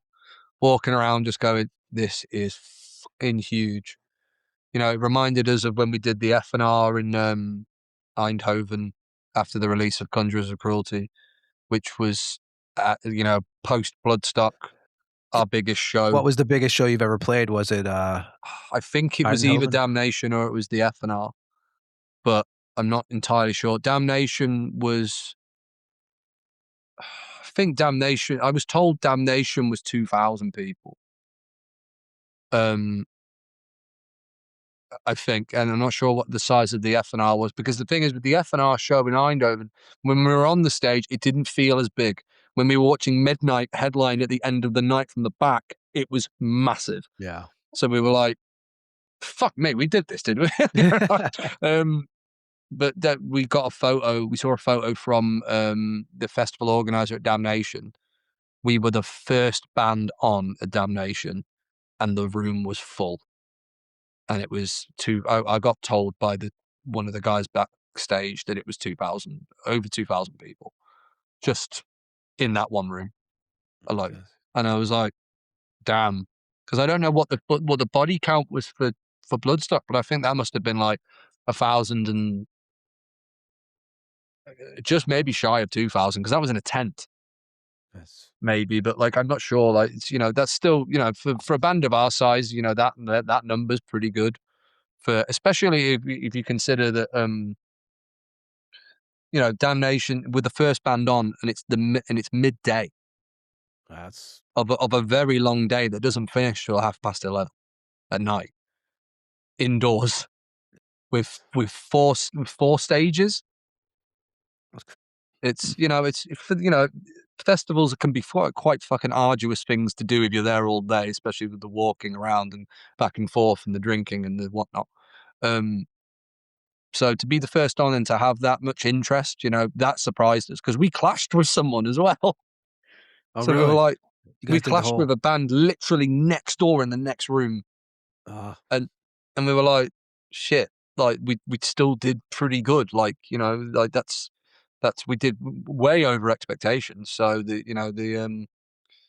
were really happy with Damnation, and then obviously what followed that was the Bloodstock Winter Gathering indoor thing, which again, that was like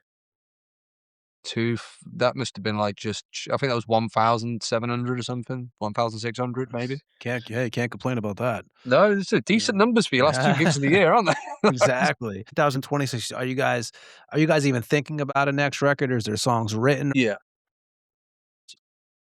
The next step is written. It's written. It's being rehearsed. Literally, we are back in rehearsals. So the album is written? I'm not telling you what. I'm not Okay. telling you what the format of it is. How many tracks would this be? No. The next release. Yes. Okay, I'll tell you. It's 4. Okay. Okay. So So we're doing I was gonna say, yeah, we're going an EP-wise. extended play. Yeah, we're doing. I think what we're going to do for this year, which the intention is it will come out this year as well, is an EP. We're slated to start recording in July, with release tentatively. I'm saying this tentatively. Maybe November. So back end of the year. The intention for this is to be a bit more of a bridge into the third album, which we intend to do in 2027, which is also the 10th anniversary of the band. And Listenable Records again? The EP? Yes, we'll be on Listenable. Yep. Nice, man. Nice. So you guys got that going on. We mentioned the shows that you guys have coming up too. The ones, man, is there anything else that we missed? I mean, I think we got we're it going all. back to Europe next year. We're going back to Europe this year, but I can't tell you anything about it yet. Yeah, you got to off the record, man. If you're going to hit Lithuania, definitely let me know. You know. I'll drop you an email with the dates, because I haven't got them in front of me. Yeah. But let me know. Yeah, no, we got more to announce this year. We're still not done with the live shows. We really want to get out there and play more, just do more things. Like we're going to Ireland for the first time. It's been nearly 10 years of the band. We've not even been to Ireland. Like, so, that's directly following the dates of Hell Ripper and Schizophrenia. We literally do the London date, sleep a couple of hours, and then go to the airport and fly to Ireland.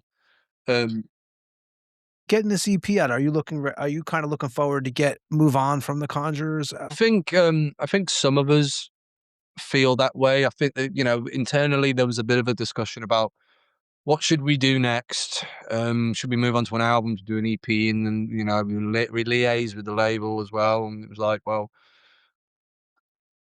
an album takes a lot more to do. Those songs are still being formulated. Like again with Conjurers, again with Baptized, I started writing album 3, my contributions at least, directly after the release of Conjurers, to the point where the material that I had written sounded far too much like Conjurers. Now it's had time to settle. I don't really like it that much, so I've scrapped over 50% of it, and I've started again in a bit more of a headspace that I am with what's coming next directly in hopefully November. And to me, again, we're going to make another progression. Again, we're going to do something different. We're not going to do, it still sounds like the same band. That's the important part, but it doesn't sound like Conjurers, and it doesn't necessarily sound like Baptized, but it still sounds like the same band. Nice. We're not going so left field that it's like we're now going to have a 20-minute prog song that's going to take one whole one. Yeah, you don't want to record, experiment too much. No. But like it's definitely, it still feels like the same band, but we feel like we're doing something again that's something different, but also familiar. Yeah, it's hard to describe until the first bits start to come out. But we're looking forward to it. We're very confident with it. We think we're making the right decision by doing it this way. And obviously, with 2027 being a landmark year, a year that none of us thought we would ever get to. 10 years is only a small anniversary, I guess, but like in the grand scheme of things, for bands that have been going like Priest for 50 years and stuff. But for us to sit there and be like, we're going to hit 10 years as a band next year, and then you start to think like, what have I got to show for 10 years? What have we done? What haven't we done? What can we still do? Because you kind of start to realize that people are going to get married, they're going to have families. Is the band going to really be their thing in their life in the next few years? You know what I mean? So it's not a case of like rushing stuff out there. It's like, right, are we making the right decisions now that will be satisfied in 5 years or 10 years if something happens? Who knows? But I think between all four of us, we're pretty happy with what we've decided to do. And that really is, we'll do this release for this year, and then next year we'll drop the third album on the 10th anniversary. To kind of hit like a stamp on that point and be like, right, so there you go. Not saying we're going anywhere or anything, but like, we have no intentions to quit. But we want to do something cool on the 10th anniversary, and we'll start by doing a third album on that year, as well as obvious subsequent touring. I really want to make next year like the best live year we can possibly do it. And, me taking the reins up again as a booker was kind of like, in a way, testing the waters to see if I can do it. So I have so far, it's only March, but so I have confidence at the moment that given the right agents to work with, we can really do something great next year. And really go out and do a proper 10th anniversary run, make the absolute best of it, and release an excellent third album at the same time. And anybody who wants to get a hold of you, man, speaking of the business part of it, if they want to get a hold of the band and stuff like that, where would you send them? Devastator-Black Thrash UK@gmail.com. If you can't all spell that out, then just come and find us on the social medias, on the Facebook, facebook.com/Facebook UK. Not Facebook UK, fuck. Facebook.com/Devastator UK. And or even at the Instagram @Devastator UK. We'll be able to answer from there, and then we can take it to emails. But like, yeah, you can find us there. And if you want to talk business, let's talk business, because we've got so much we want to do, and so many places we want to play, that we need to get it happening. But so far so good with what's going to be happening this year. So it's only looking up now, and I'm very much looking forward to the future. Any shirt? If anybody wants shirts or records, where would you send them? Or merch? I'd send you go to Listable Records for your CDs and your vinyl.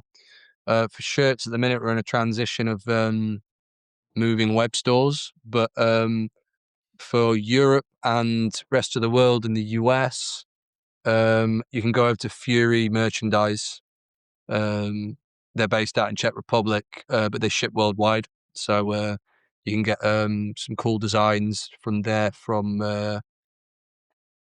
some old original Baptized designs from the first version of the album. Conjurers shirts, and some other cool stuff. You can get hoodies, which is only a thing on that web store. It's not a thing on ours. So you can get that stuff. We'll have a new merch drop when our shop is ready. We're waiting for a delivery of new merch, which we'll take on the road with us, which has got kind of like some cool things, like for the first time, like wall flags and, you know, all the extra things that you don't think about getting first. And then someone says, "Do you want to get these?" I'm like, "Yeah, go on then." Hell yeah. But yeah, we got some cool stuff. Hopefully we'll have a new shop out soon. It's just going through the whole merchant side of it, which is it's a pain in the ass really. But yeah, but all, you know, we'll have all this stuff on the merch tables at the upcoming shows. So next one is March 27th in Glasgow, the Hellripper Karnak album launch. Hell yeah, man. Well, Tom, dude, is there anything else you could think of, man? I appreciate you coming on here, hanging out with us, and obviously, Thank you, man. you're always welcome on here. Thank you very much for having me, man. It's been cool. I've had a great time talking about myself. Fortunately, we decided to make a podcast like this in a time period where people have a 10-minute attention span. No, it's been cool. It's been cool. You've very much done your homework on this one, man. Because you've reminded me of things that I've forgotten about. That's what we're here to do, man. So, you know, but I am going to play a track on the way out of here. I'm going to play Deathspell Defloration. And what can you tell us about this track? This is probably the most black metal we will ever be. It's a cool song. It's one of Richard's songs. He wanted to write like a really slow, evil song, and he did in the end. He wrote this really sinister sounding track, and we thought there's no one better to guest on this song other than AV, our good friend from Abduction, who's got one of the strangest and most maniacal, as Fenris would call it, vocal ranges. So yeah, it's a pretty evil track. A pair of posh words for evil, magic, sex. That's what the title means essentially. But yeah, no, it's definitely it's probably the most polarizing track on Conjurers of Cruelty, I'd say. Still a killer song though. Like, it's got atmosphere for fucking days. Like, well, you'll find out now, dear listener. yeah, we're gonna play that now on the way out, and we'll say goodbye to you here in a few minutes while everybody else is checking out the song. And any last words, man? Well, thank you, Tony, for having me. Of course, dude. And thank you to everyone for the last nearly 10 years. It's been a whirlwind, and we're going to continue, and we've got so much more we want to do. We have such sights to show you. That's right. And just on the way out of here, what is the official, it's been the same lineup since day one, but just to say goodbye to everybody, what is the official lineup for the band? Nachtghul on bass and lead vocals, R. Ramon on lead guitar, C.W. Wolfgang on rhythm guitar, Jay Scarlett on drums. There you go, man. Tom, thanks again for hanging out. Thank you very much, man. This is Devastator with Deathspell Defloration off the Conjurers of Cruelty record that came out March 21st, 2024 on Listenable Records. We'll be back on the Morgue after this track.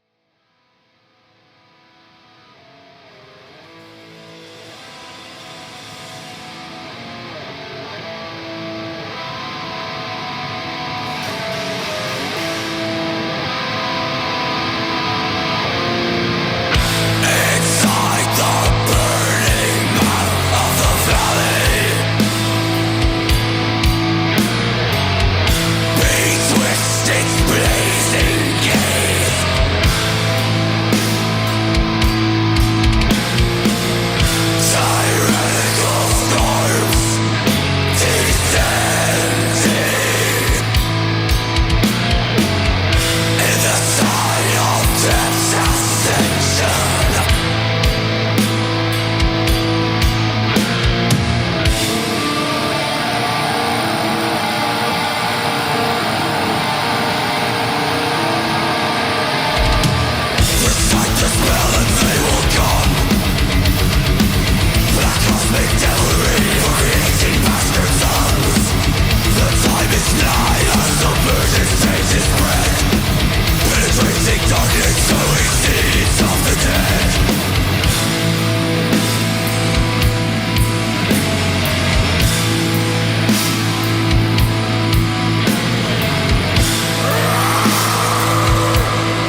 That was Devastator with Deathspell Defloration. And I want to thank Mr. Thomas from the band for hanging out. And Ed, episode 131 in the books. How you doing, man? I am fantastic. Thank you for asking, sir. We're always courteous here at the morgue. Yeah. Yeah, man. Another Sorry, show. and by the way, I was looking online. It looks like whoever took the over on me dying, you guys lost. Yes, I know, dude. I knew you were gonna be okay, man. I mean, especially with some of the jokes I was making on the last episode. If you would have perished, I would have had to take it down. I would have had to pull. I would have had to pull that shit right offline. But It was weird, dude, because I knew when because when they take first thing I'm thinking and I know why they do it, probably for emergencies, but she's like, when I walked in, she's like, all right, here's your little, you got to put the gown on. She's like, take everything off, including your underwear. I'm like, look, if you want my number, just ask for my fucking number. You don't have to, make me take my pants off. Cause, I thought, oh, I could just keep my, they did that. I knew they had to do that for my hip because obviously they have to get to my hip, but you're working on my face. we are glad you're healthy and back. Again, you didn't miss a beat. You're rolling, and hopefully Yeah. it'll be an easier tour for you, man. Because I remember when you were going on the past tours, and you had some issues going on, and it was not fun. No, like when we played Maryland the first time, I was actually having my first surgery the week after. So it was really rough because I was okay because they had me on steroids flying in, but the plane ride completely congested me. So it's really hard to sing when you can't breathe through your nose. Like yesterday, I was hitting screams that I haven't felt, like, when you sing or when we do stuff, you run out of air. And I didn't have that yesterday. And I was like, kind of, wow, I was like blown away because it's been a while since I felt I wasn't winded after doing like a scream. So yeah. And Ed, I don't really have much else, man. It was a pretty long episode tonight, and unless you have anything else, I say we can bolt. Yep, I'm good. Let's do it, man. Yeah, and Ed, tell them where they can find us as always. Apple, Spotify, anywhere there's podcasts, man. I realized, like, I found the show and I can't remember. I meant to send it to you in the weirdest place. It said something about podcasts, so I just clicked on it, and there it was. And I was like, well, who would know about this obscure? So I got it written down, so next time I'll mention it. The TampaMorgue at gmail.com. You want shirts, correspondence, you have deaths, anything to give us some feedback, Releases, information, shows you want to anything. announce, just send them over. Yep. Do that. And Instagram is the place to follow. And you can message us there too, because Tony's all over that bitch. I mean, at 2:00 in the morning, I get woken up by a notification that fucker put something up. So it's definitely, he's on it. I've abandoned, Facebook just sucks. So it's pretty much like that is the place where, for us is the best place to advertise as far as I'm concerned. So again, anybody who listens, we appreciate it. And we'll be back next week, probably on Monday. It seems to be the schedule. We don't really have a set schedule, but seems to be the pattern right now. So everybody have a great week and peace. See ya. This is King Fally from Deceased, and you just listened to another episode of the Tampa Morgue. Tune in next week and stay fucking dead.